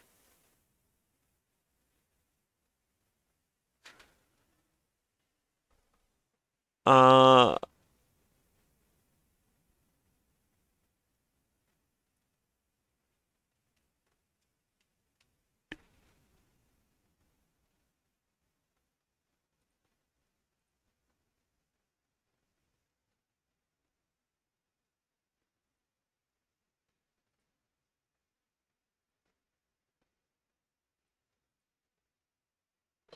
hmm. And I actually forget. Okay, here we go.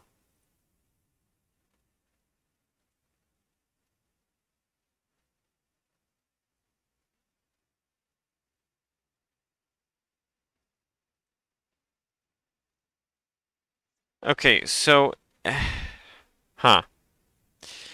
If I, okay, so this is at an angle now. Um,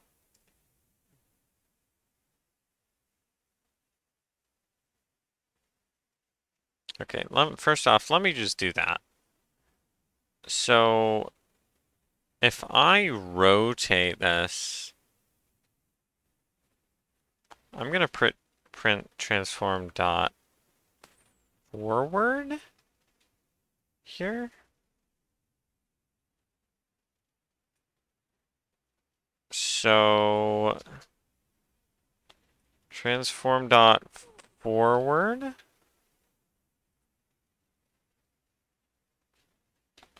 And if I rotate this, actually I meant to do,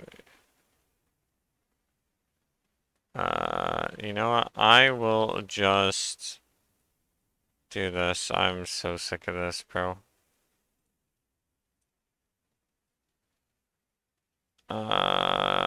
Is that enough? Yes. Okay.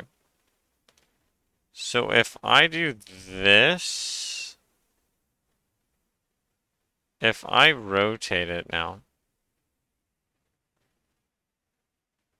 this shouldn't give me one. Yes. Okay.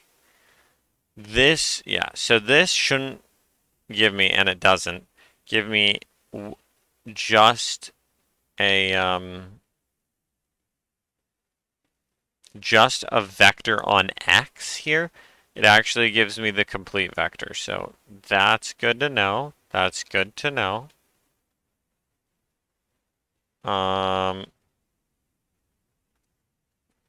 So that could work in any direction. Like, yeah, like X, it could work in X, Z, or Y. So like if I were to do like this and then that, then it would calculate.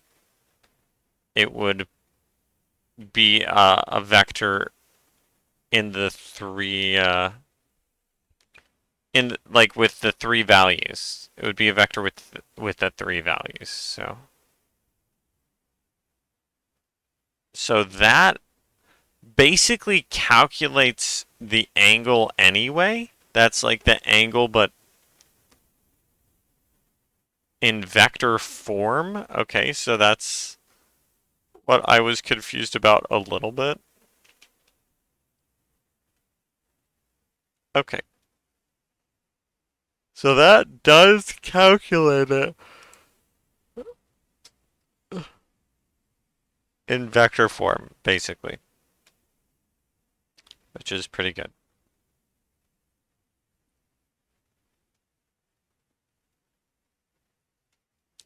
That does calculate the rotation in vector form. Okay, what the fudge am I doing? This, thank you. Okay, so I do understand how this works now. Okay, I do understand. Position, yeah, I really wish you just explained it though. So I wouldn't have to actually do it all myself. To the player is within the view. Like this basically is just, this is almost just the distance between the 2 points. That's pretty much all it is. It's the distance between the 2 points, but turned into a direction. So I'm glad I know that now.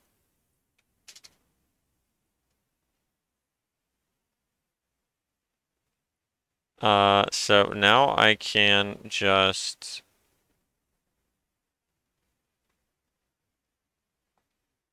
I don't actually need this, so that's fine. So now I can just do this. So this is just calculating the angle that it would take to get to face the player, because the transform dot forward kind of calculates the transform dot forward is which direction the enemy is facing. It's pretty much the angle at which the enemy is facing. Okay, so now I can just do this here. I can just, I don't need that. I don't need to do all this here that he view angle direction. So we can now say if, like yeah. I don't need to make this a variable and then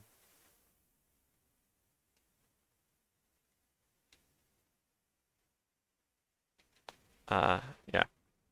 I don't need to make this the direction to player a variable and then plug it in here and then do the thing.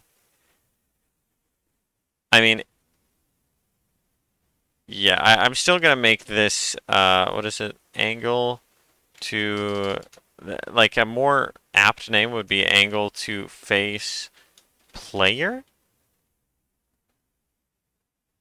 Okay, and then I can just do this here. Dot player. What?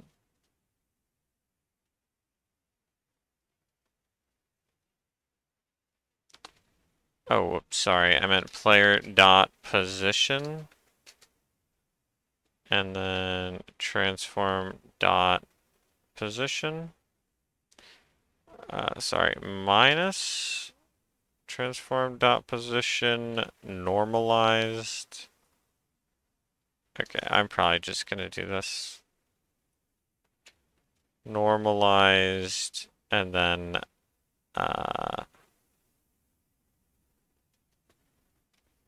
is that it? Yes. Okay, and then I can just do actually I could just I don't really need this actually. I was correct before. I don't actually need this. This is like small enough. So I can just take that.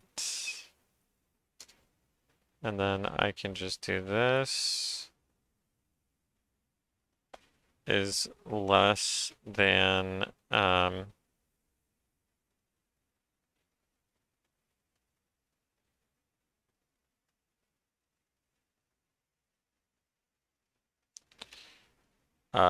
sure.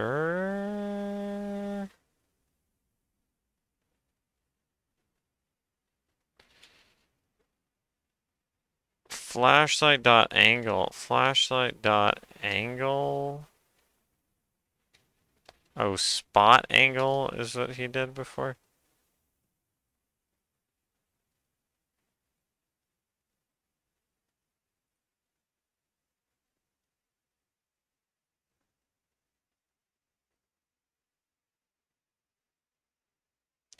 And you know, I will just do that. That's fine.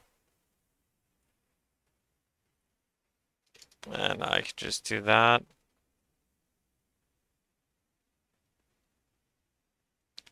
What does that do? That makes it so that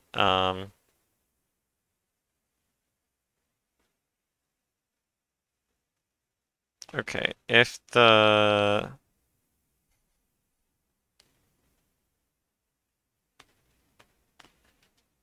yeah, let me actually think about this.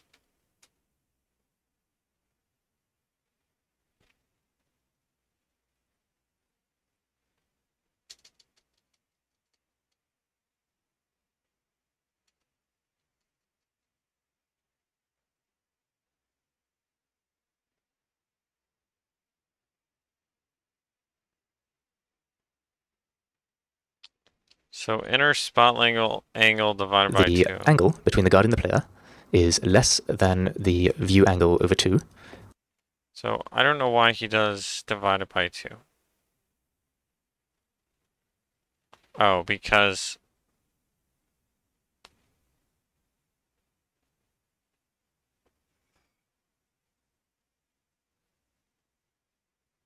I see, I see.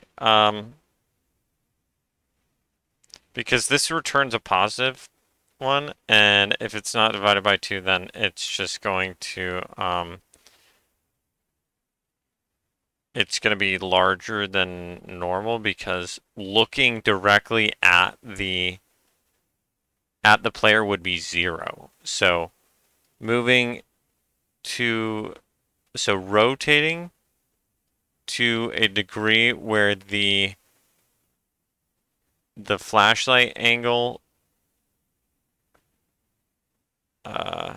yeah, rotating due to a degree that's greater than the whole flashlight angle would make it detect larger than the flashlight angle. It's divided by 2 because it's like plus however many degrees in either direction. Like if you think about it, I'll just fudging.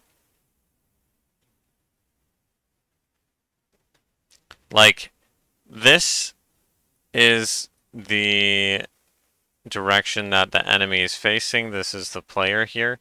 The flashlight is this way. When it's looking at it, it's 0 degrees, right? 0 degrees. And then it would be 45 degrees in either direction. So, okay, I know it's not 40. This is not a perfect picture, but since the total thing here, the total is 90, it has to be divided by 2 to make the look angle be greater than, like, to make it so that the look angle has to be less than 45 to detect the player. Like that's why. That's why you get it. I'm not sure I'm explaining it the best, but that's the explanation. Okay, and then we do view distance. Okay, then we have to do a line cast, like he said earlier. Then we I kind of watched it before the video. I kind of watched it before I recorded. passed the second check, and all that remains is to see if the line of sight to the player is blocked by an obstacle. So to do that, I'm going to cast Yes, and then he makes a layer we mask. could use physics of yes. raycast, and at slightly easier to use between, and then create a layer mask. So a public layer mask. Okay, which is fine. I'll just do it that way. I could do it a different way, but it's fine. Like, I'll just call this the view mask, and then in here. Oh yeah, I have to name it. Whoops. I'll just do obstacle mask. Like, how I would do this is just have it hit anything, actually. What the fudge?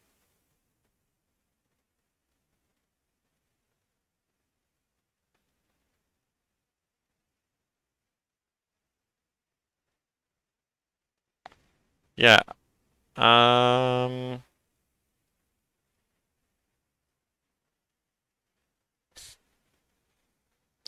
mean, maybe he's gonna do it the way I think he is.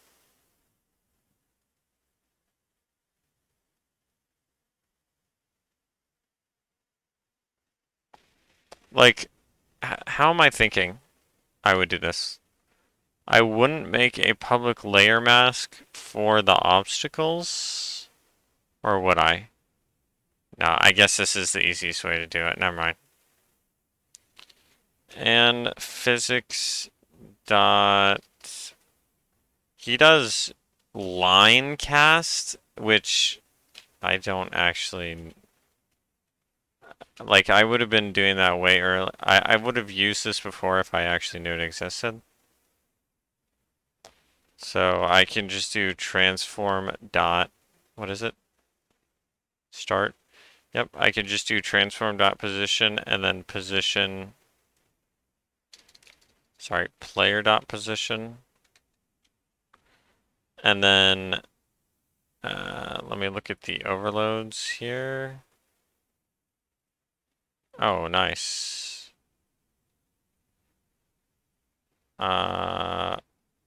Yeah. Yeah, I guess that is the easiest thing.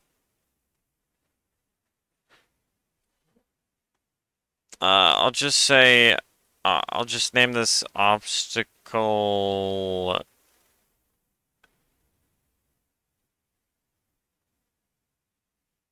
hit.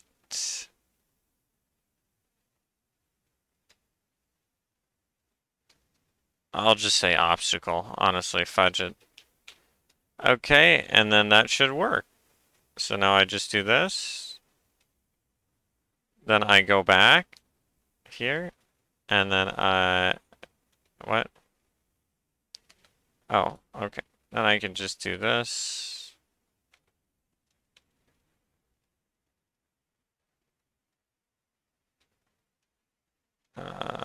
Then I can just do, I have, what is it, counter? This is the only place. Oh, okay, yes, that's the only place. So then I just go here and then I lock, actually. Yes.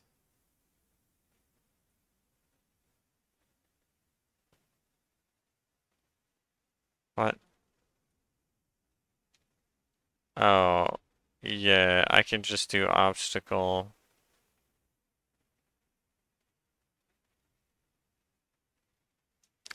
Obstacle layer, I guess that's fine.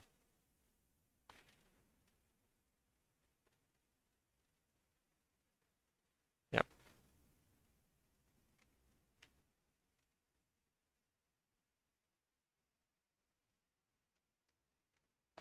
What the fudge? Why is it doing that?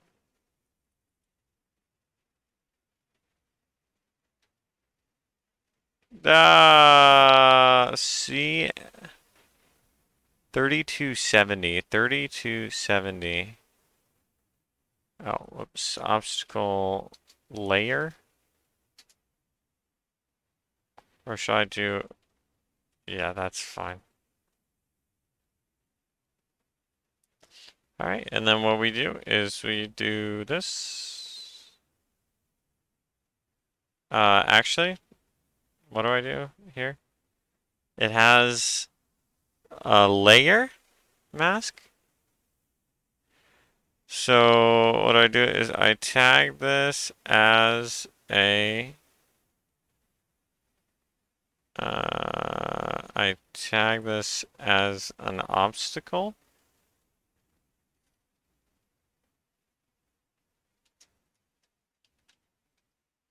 Nice.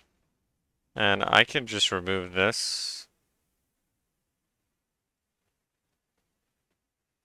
Sure. Alright, then I go back here, then I click obstacle, nice, and then I do go here, and then I do obstacle.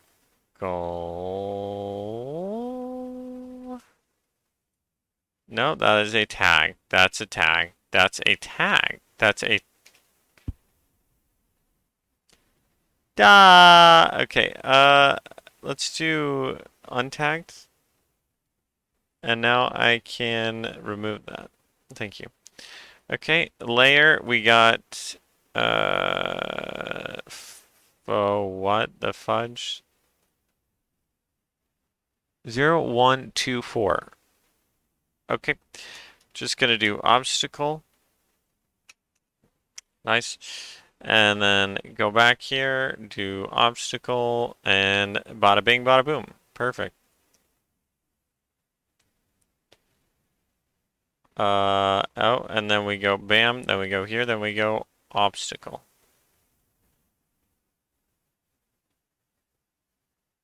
Perfect. Okay, and then while we're at it, I want to do a, what is it?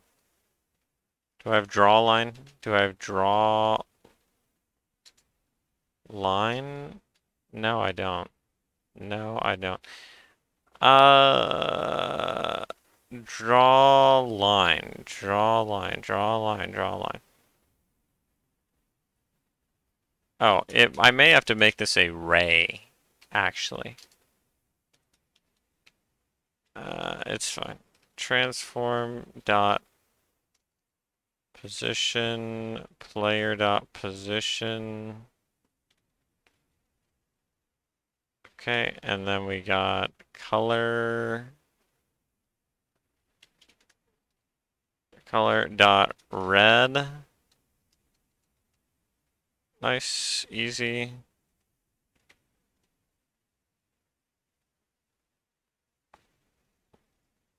Okay, then we do play. Uh-huh, nice. Okay, so the draw line does actually work, so that's... So I am using the correct uh thing.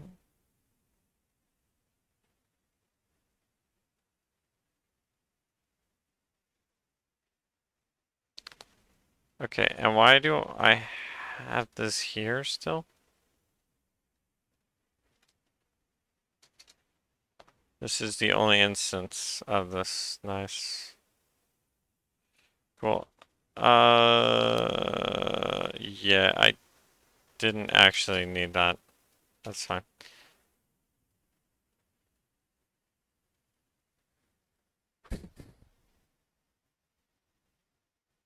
Yeah, I think I just decided that it was better to just do this. It was better to just put it in here. Because, like, why not? Because they're not going to be separate anyway. Okay, then we got... Oh, actually, wait a minute. Wait a minute. Draw a line, and then... let me just redo this. Okay, and then end color duration depth test.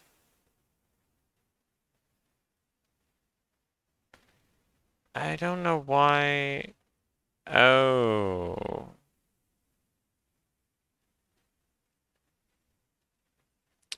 I see. I see. Yeah, I'm just gonna copy this.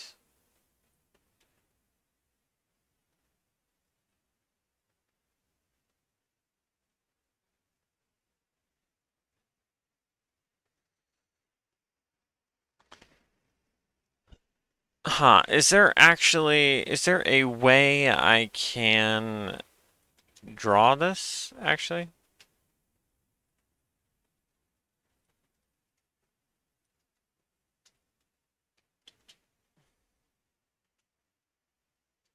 Bruh, what the fudge just happened? Oh, I accidentally copied nothing. Okay, I accidentally copied nothing! Yes. Okay, we got if that, then we got bam, and we just move this here. I dislike that. Uh, okay, and then we do color dot red.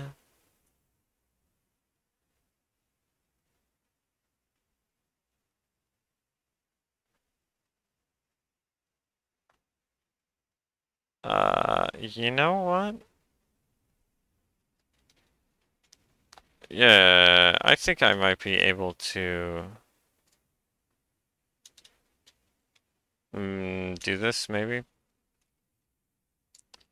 Bruh, please.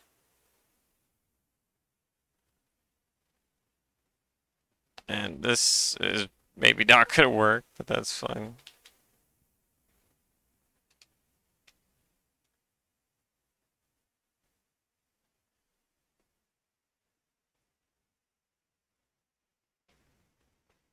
Direction.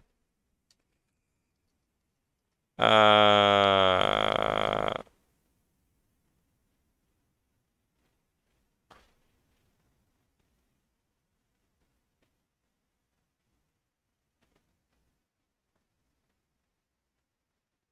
is there a clever way I can do this? You know what? I will try this for now.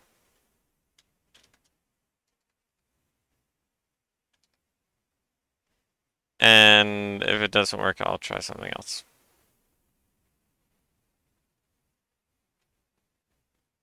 Also, I could have just done this. I prefer it that way.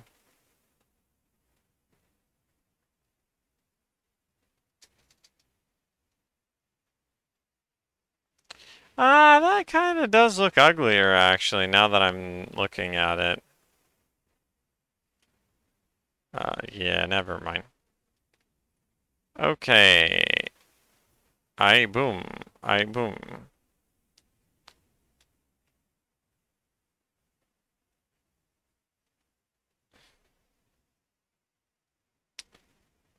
What?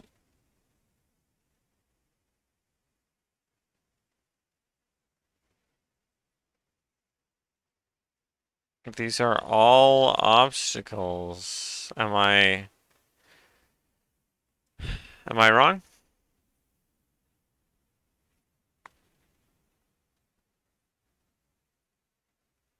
Am I wrong?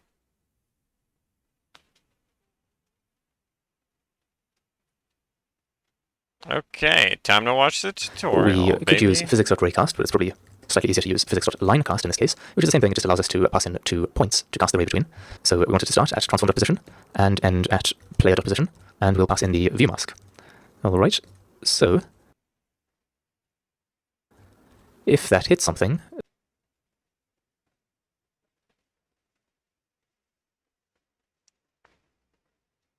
then there's obviously something in the way. So I'm going to add a little exclamation mark here to say if we haven't hit anything, in that case we've passed all 3 of our checks and we can return true. So we're saying we can see the player, but if any of these fall through, then we're going to return false.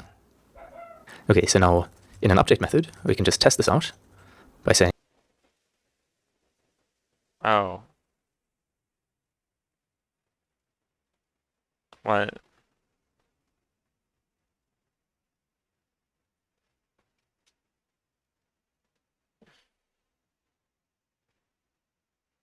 Oh. I see. Because...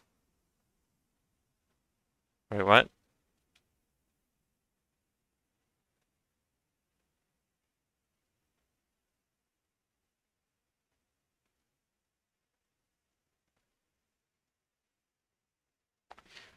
Wait, what? I'm confused. I'm confused.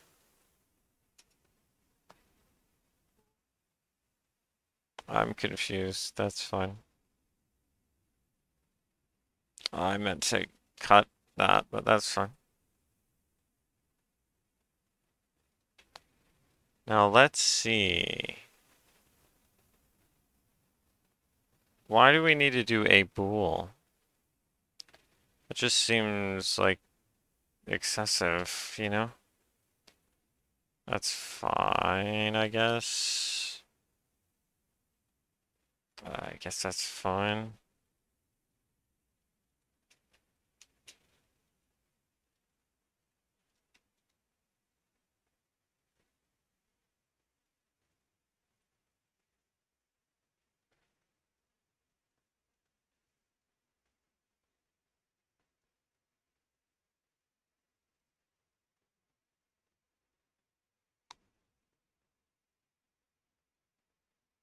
What?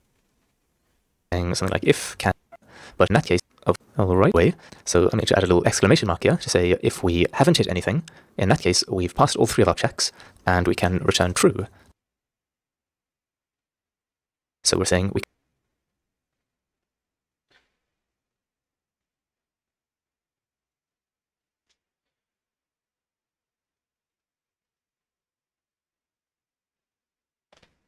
I am confused. I am confused. Oozed. I'm confused.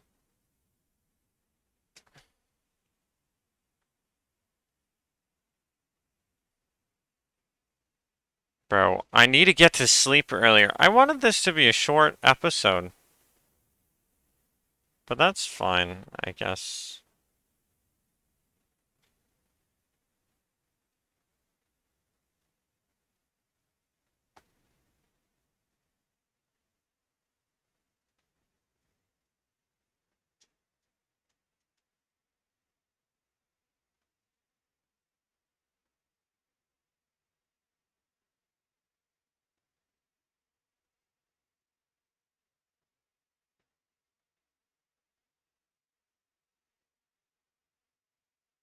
What?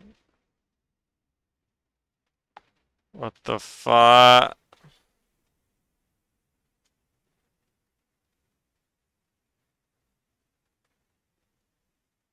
Oh, oh, that doesn't work. I can just do this, right? Can't I just do this?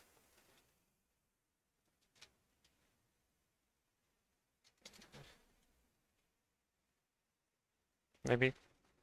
Please? Please work?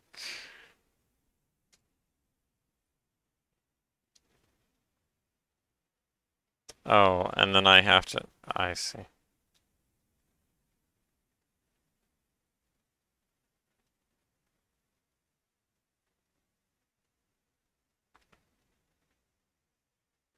Um...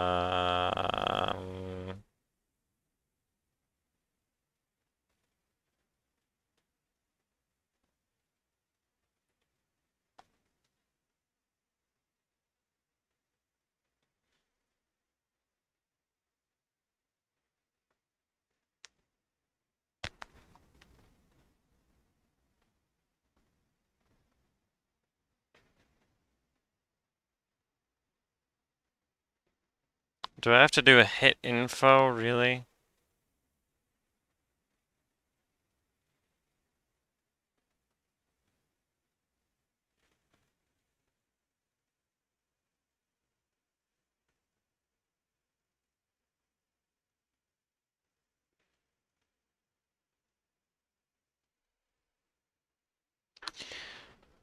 What the fu-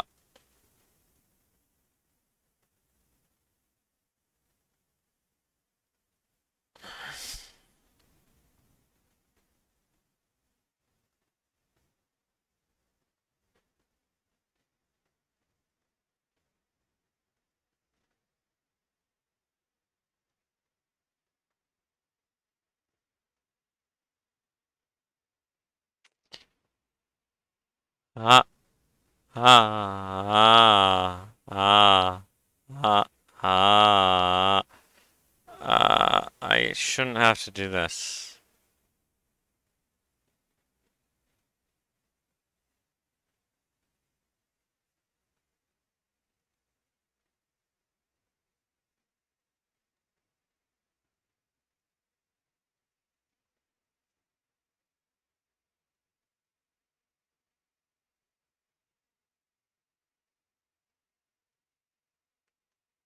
Sure.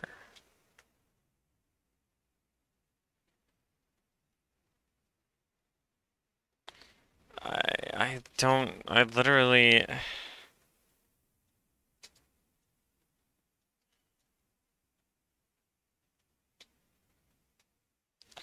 uh, layer mask, max distance.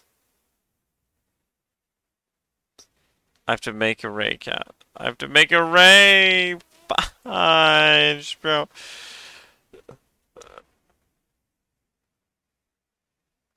Um,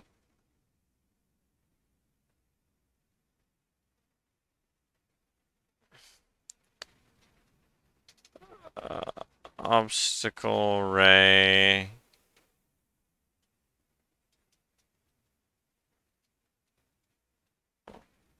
What?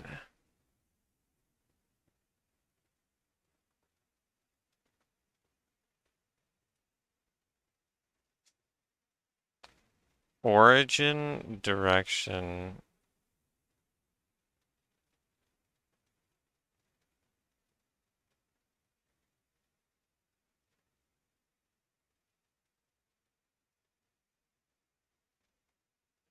Oh, I mean, that helps, I guess. What is it? Hit info? Not hit. I forgot how to do this already.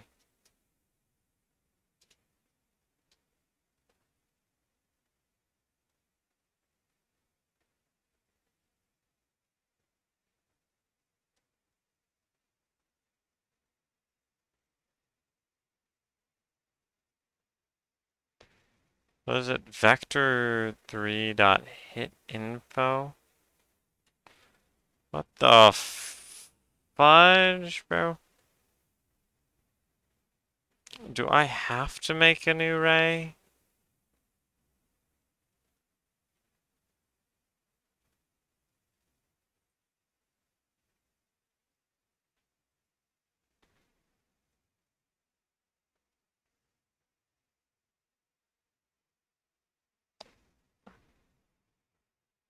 I mean, it helps, I guess.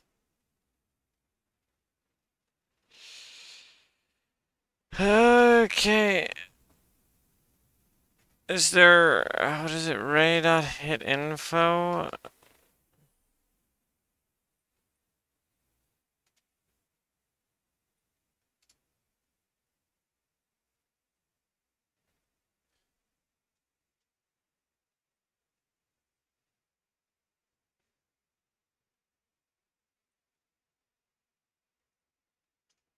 And then, is there obstacle, obstacle,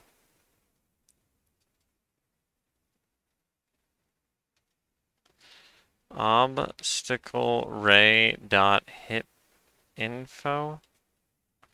How the fuck? Okay. Hello, I'd like to play physics.raycast. Raycast hit. Hello, over the next. At Merrick, food. I want you to Hello, I'd like to stop start this. giving me pet ads, please. Okay. Raycast hit. Sure, Raycast hit.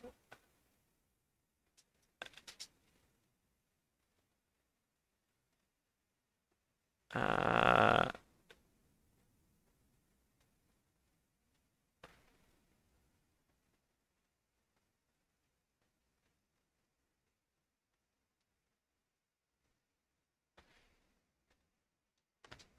I'll just do object hit.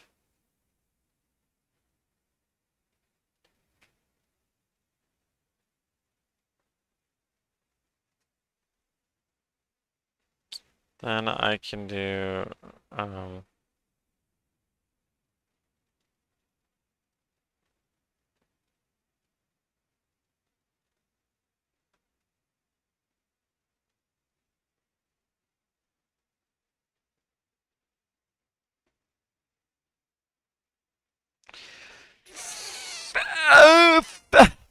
Whoa.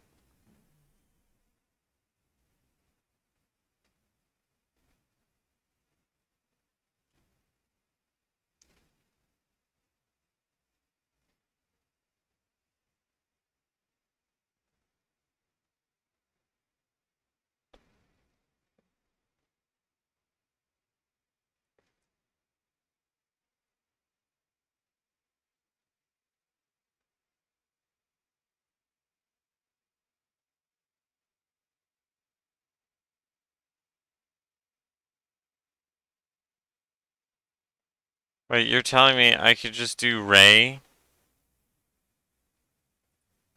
Okay. Ray hit info. Perfect.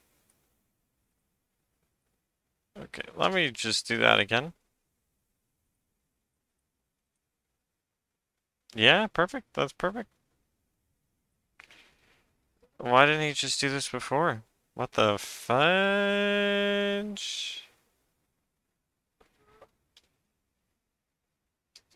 Please.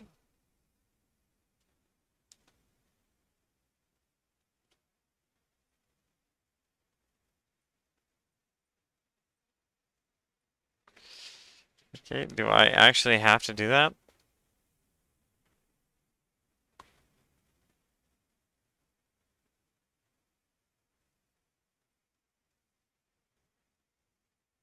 Now this is either going to go well or horribly wrong.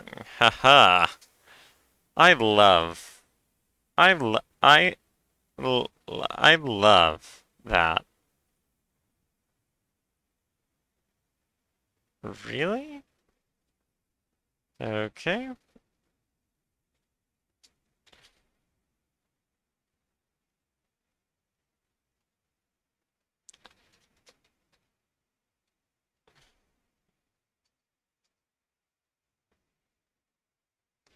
Actually,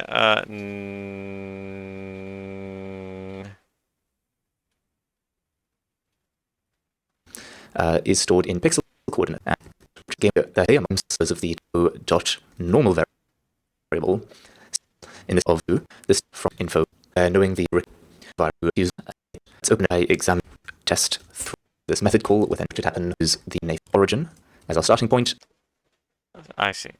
I see.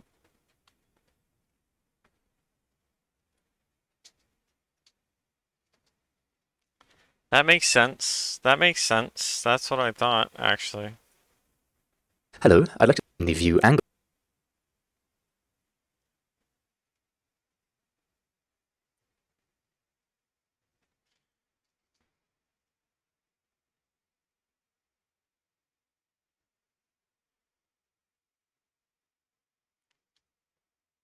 Sure.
Line cast, then I have to do the stupid.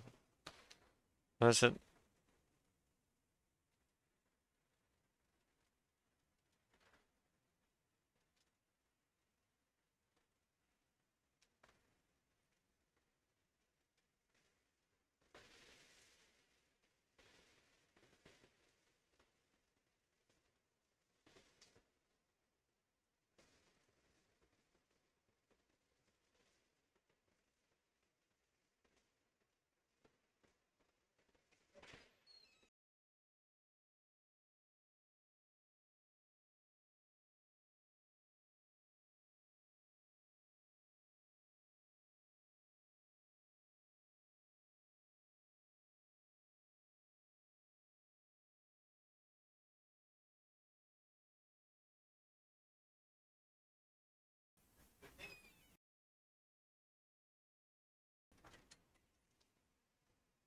Okay, then we do bang, then we do bang, then we do bang, then we do,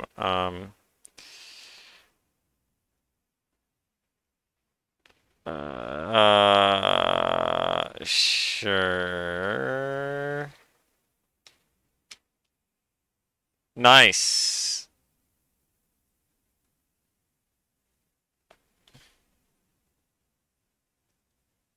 Please work. Nice.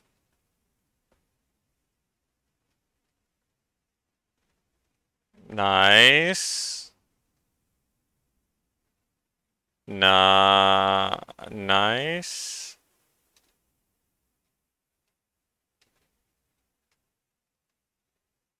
What the fu-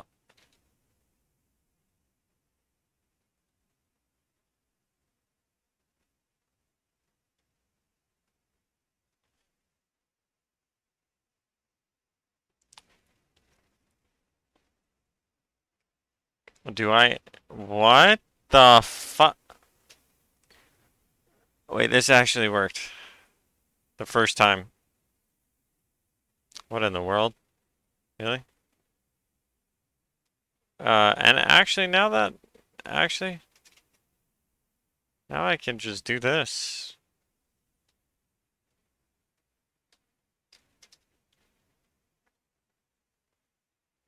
Okay, now I can just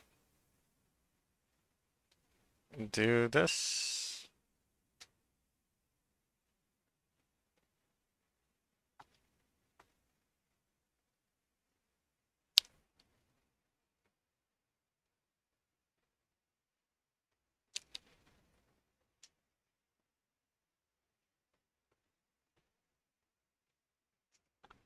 Poggers.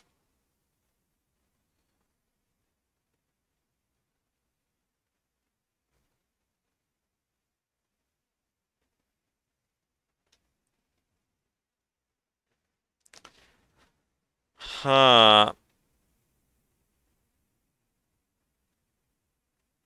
You know what? I'm just gonna fudge, and I'm just gonna do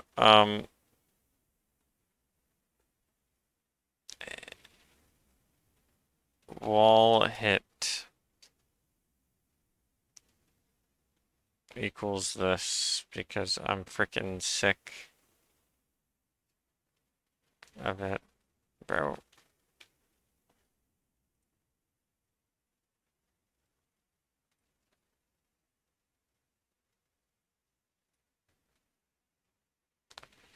Nice, because I use it so many times. I use it so many times. I mean, this is good to know. This is actually really handy to know.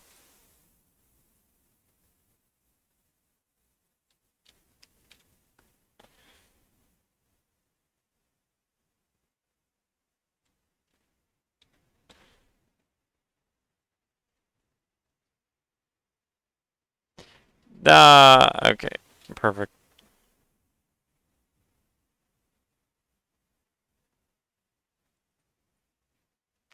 Now I do player detector here.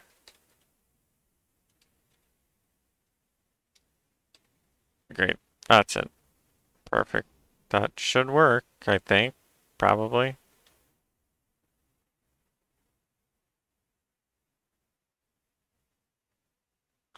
I don't understand why this isn't in the ray itself. Like, that should...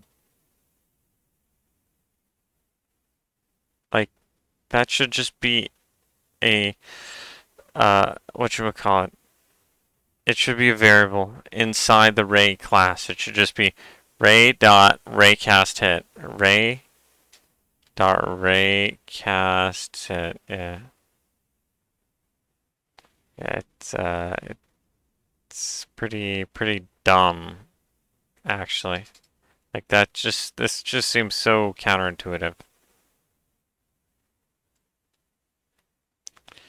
Yippee!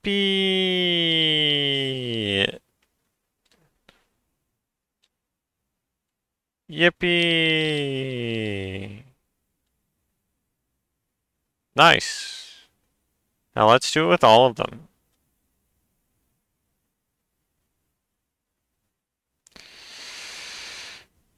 And let's make this full here. Let's make this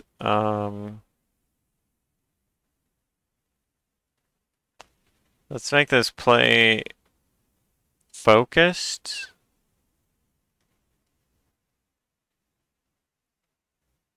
Okay, sorry, play maximized.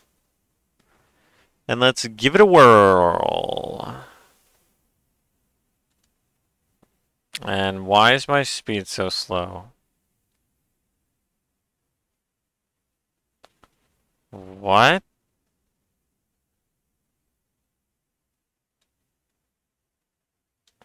Why is my speed so slow? It's 50. What in the world? Okay, and it's also not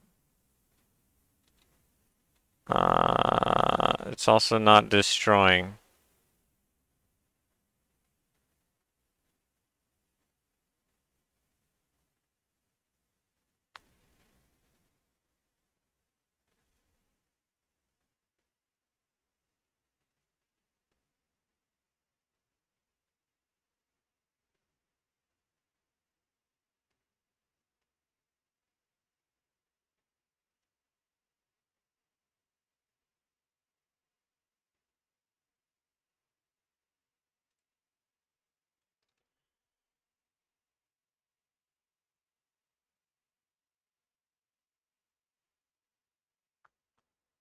I never said Oh, it's public.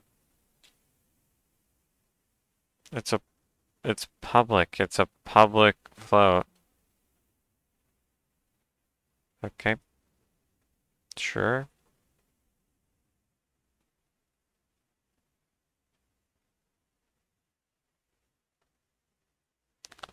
Actually, I guess let's just do this then. That's fine.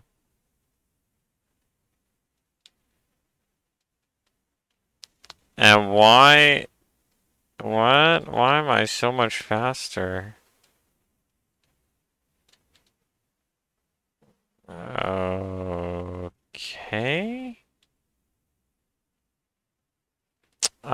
Sure.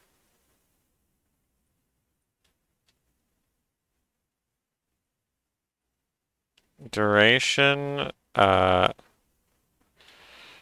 guess I'll just do view distance for both of these.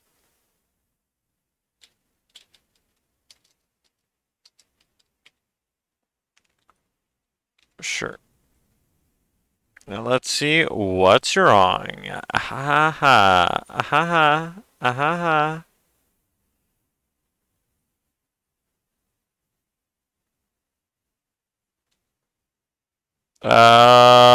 That's not what I meant to do. That's that's not what I meant to do.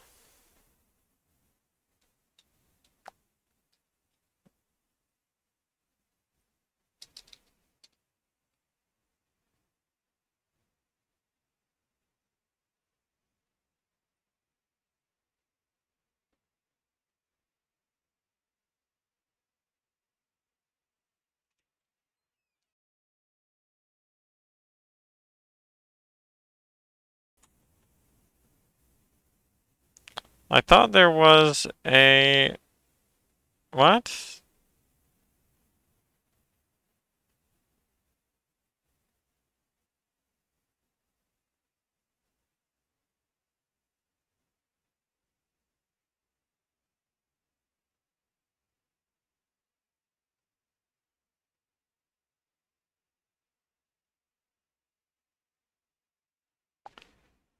Oh.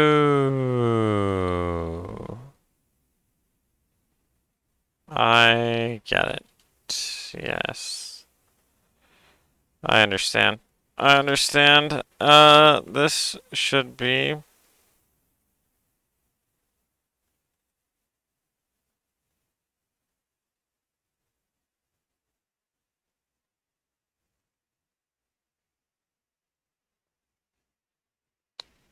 So.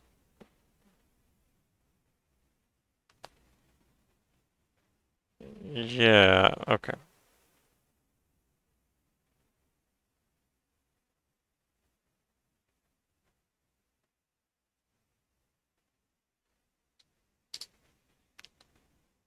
Okay, so I could just do this, and then I don't think I need this. What? Parentheses can be removed. What?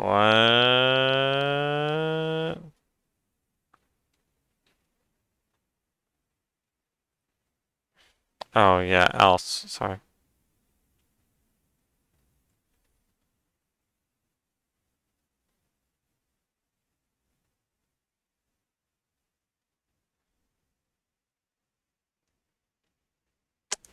So I think I can just do obstacle ray dot direction,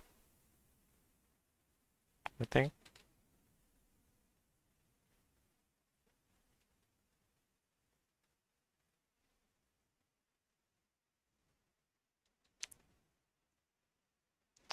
Oh, no, no, no, no, no, no, no, no, no. So I do times view distance.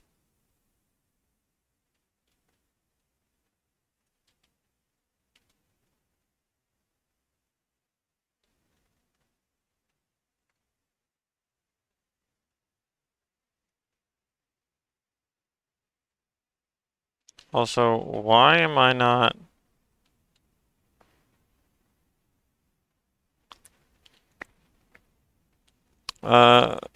Okay. Thank you.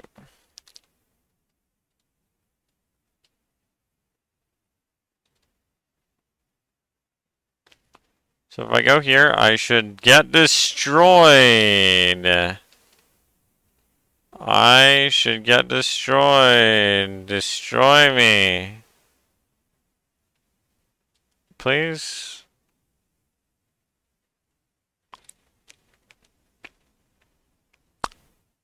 Why are you not destroying me?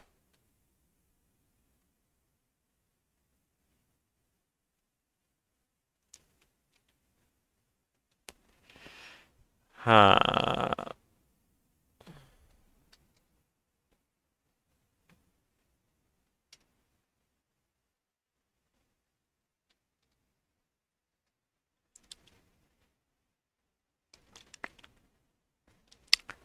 Um, so I'm gonna print this. All three of these I'm gonna print here.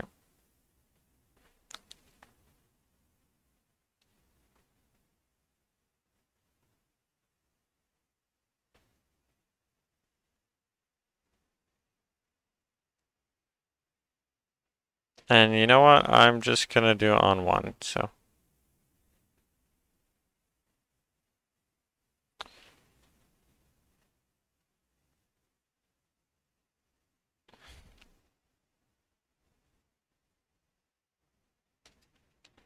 So I'm going to do this again here. Then I'm going to print this.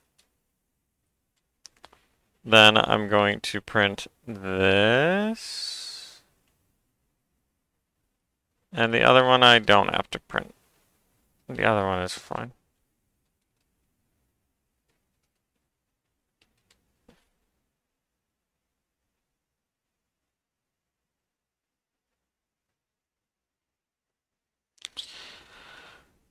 Okay, then we got... You know, sure, you know what? No. No. No, never mind.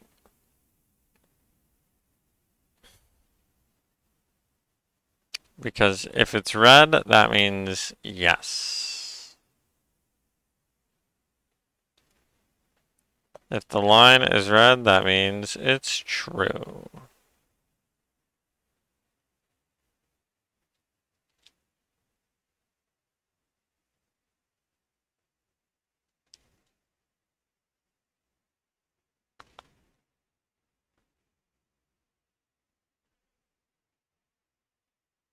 Okay, let me clear that and uncollapse.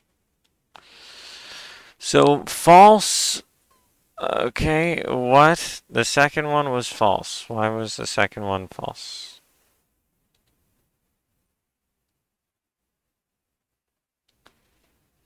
So I want to stay in here. Divided by 2. Okay, both false now.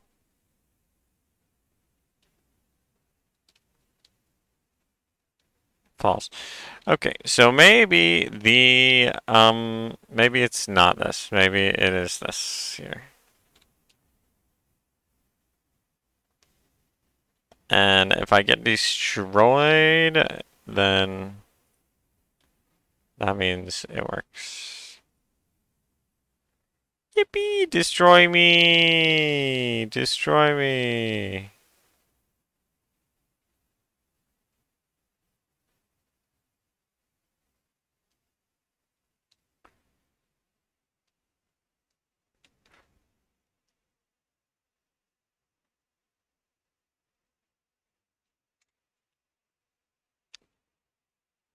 That's why I did that. That's why that's why I did that.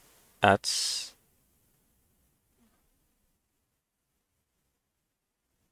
Wait, what?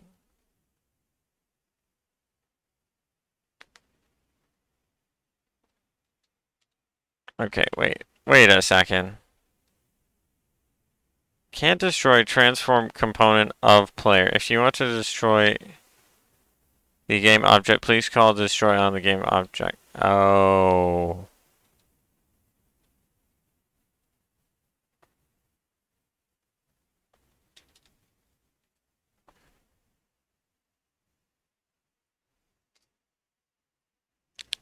Perfect. Now I have to do this. Transform dot position. And I basically just have to copy this a bunch of times. Actually, or I can just say, I could just do this. Player position.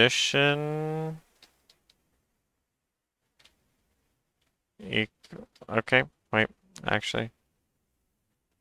I have to do, what is it, vector 3. Player position. Then I have to do player position equals player dot transform dot position. Nice. Now I can just do this. Player position. Nice. And I can just copy it. I don't know what the fudge I'm doing.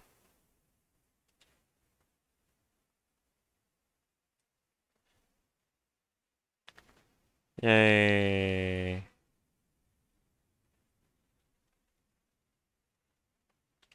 Now I could do player.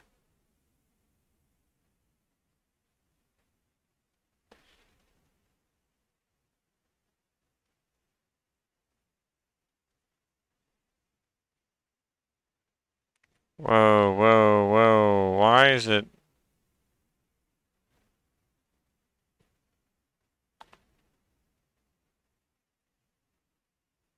Okay, so yeah, now I can actually just, I can just do that. That's fine. Actually, delete this whole thing.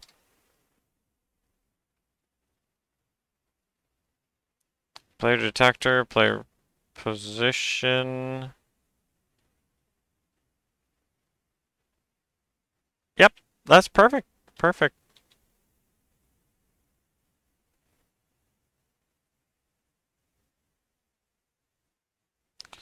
Yippee! Now it should work.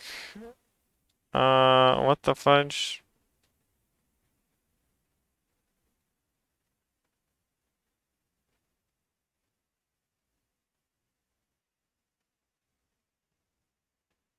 What?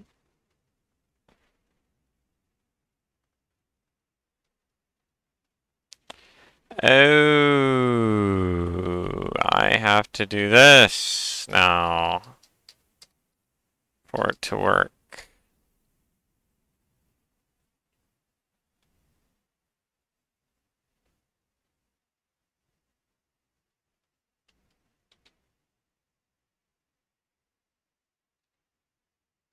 I think.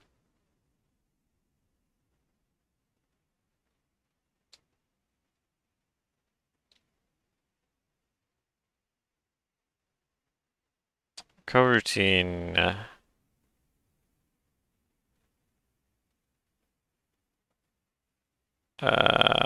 We got.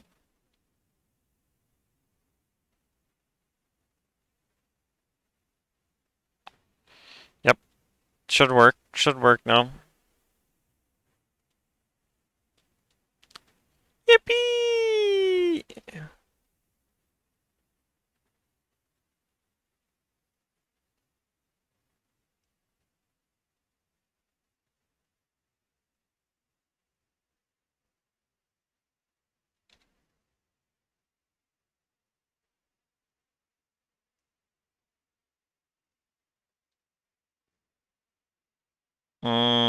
Yeah. I guess I'll do if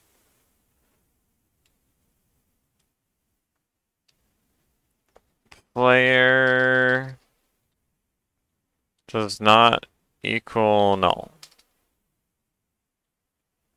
That should work, right?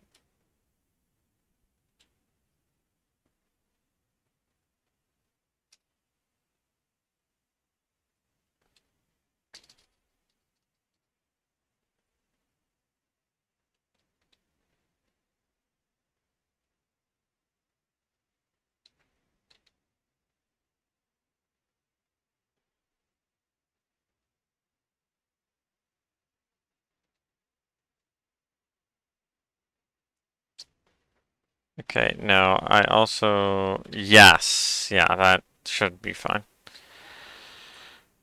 That should be fine. That should be fine. Yep. Yippee!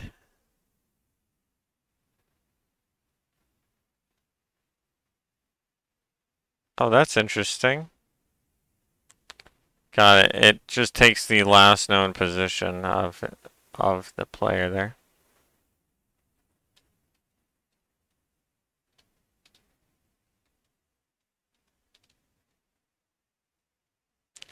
That is maybe a little too small. That maybe is a little too easy, actually.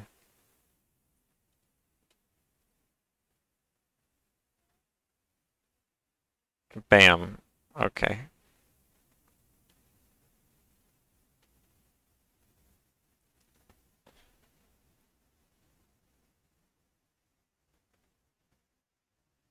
Hmm.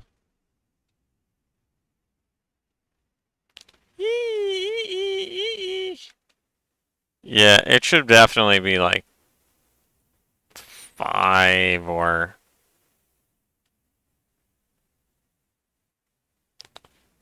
uh or whatchamacallit. Or it should definitely be like more than 5. Let's do 6 or, let's do 7.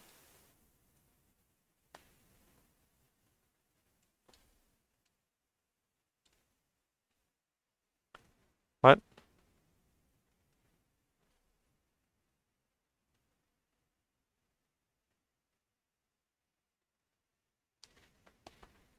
Oh, did I? Oh, never mind. Whoops. 7 for this. That's what I meant to do. Thank you. There you go. Much better. Much better. Right now, let's activate them all here.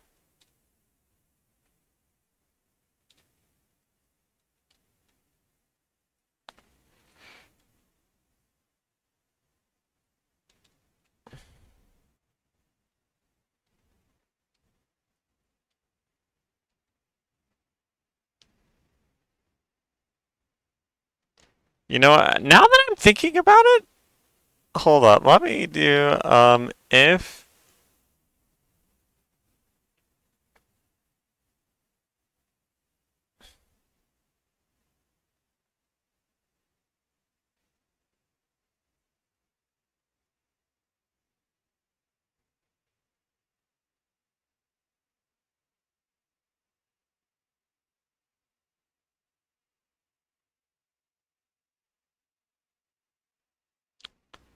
Yeah, you know what I'm thinking?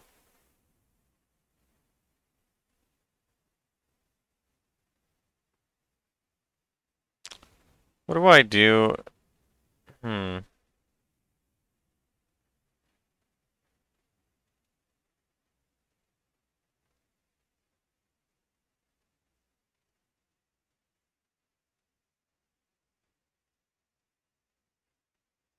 No, I guess that's the best way there.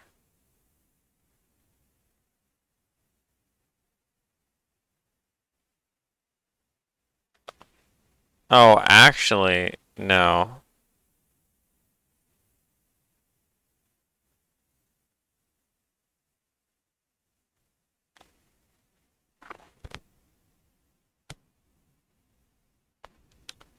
Yeah, I could just do,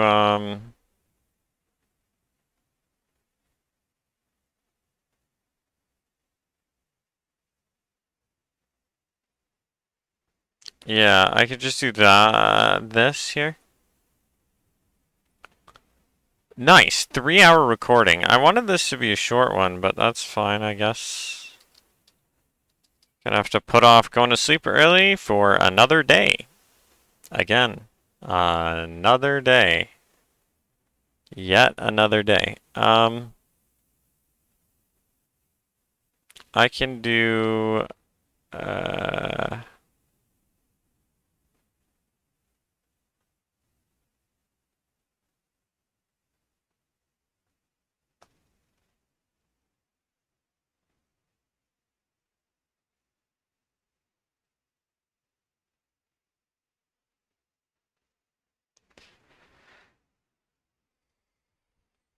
I can do if not wall hit.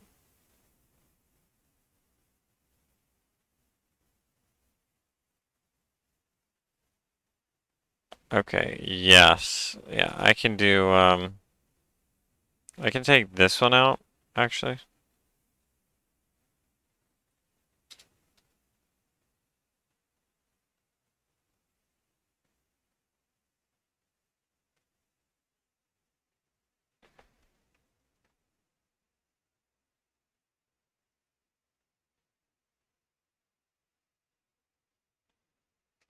And then I can do if blank, if blah, blah, blah, blah, blah, blah, blah, blah, blah, blah, blah, blah.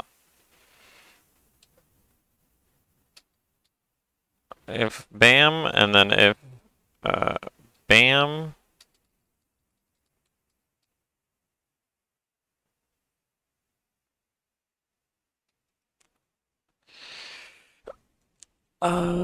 Okay. Yeah, I can just, yeah, this doesn't need to be in the if statement. This can just,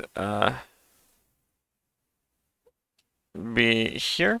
Nice.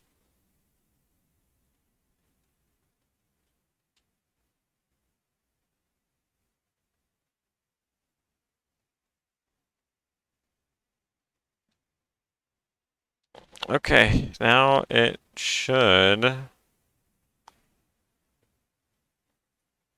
only do it when I'm within the angle.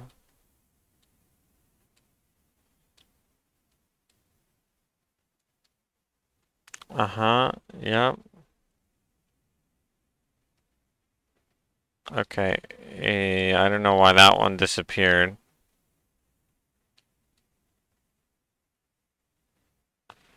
Oh.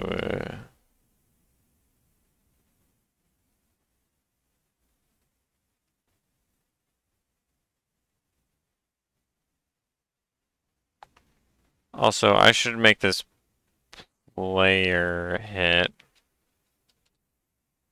I should make that player hit.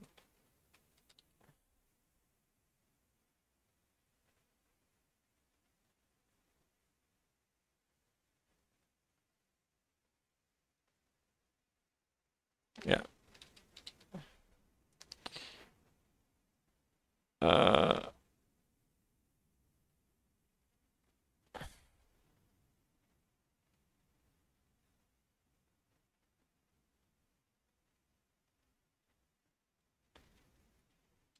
yeah, I can also just remove this and do,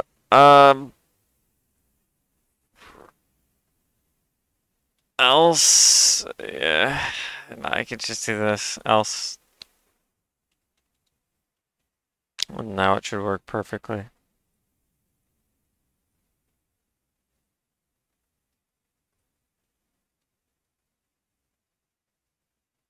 So now if I go out of the angle, it should do. Yep. Mm-hmm.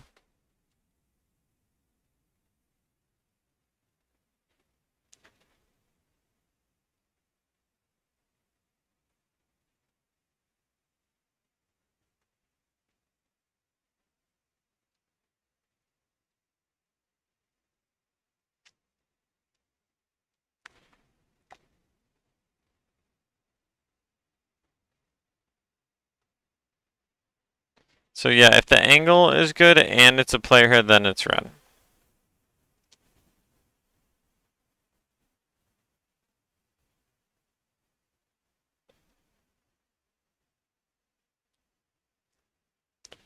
So pretty much what this is saying is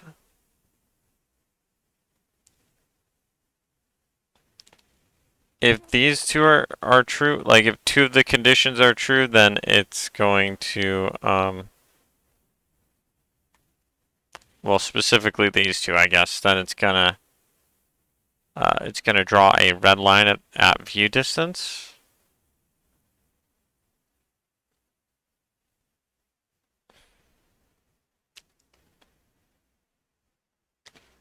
Oh, okay, wait, I can do this a little more precisely. I guess it doesn't really matter because it's showing view distance anyway. What the fudge was that?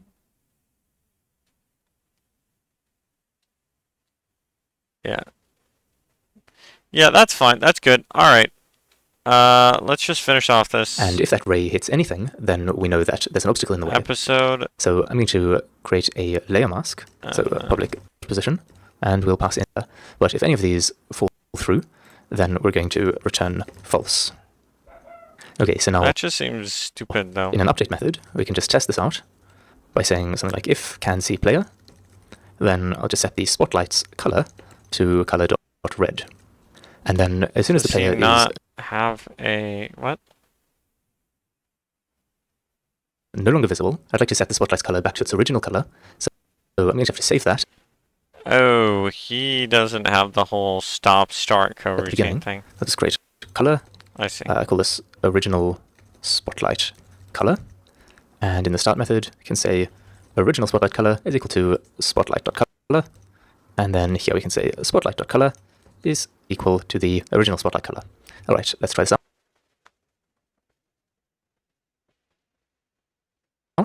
So I'm going to have to remember to add a obstacle original spotlight color. All right, let's try this out. So spotlight.color is equal to the original spotlight color. All right, let's try this out. So I'm going to have to remember to add a obstacle layer to this obstacle. So let me create that quickly and add that there. And then on the guard, set the view mask to be obstacle. All right, let's try this out. So I'll walk into the field of view and it turns red. And then as soon as I exit, it goes back to yellow. So that does appear to be working as intended. Oops, I fell off the map. But otherwise, that's all looking good. Okay, so until next episode, I'll be leaving you with the challenge of designing a small level and making it so that if the player makes it to the end point, then a congratulations screen pops up, and if the player is spotted, then a game over screen pops up, with an option to retry the level.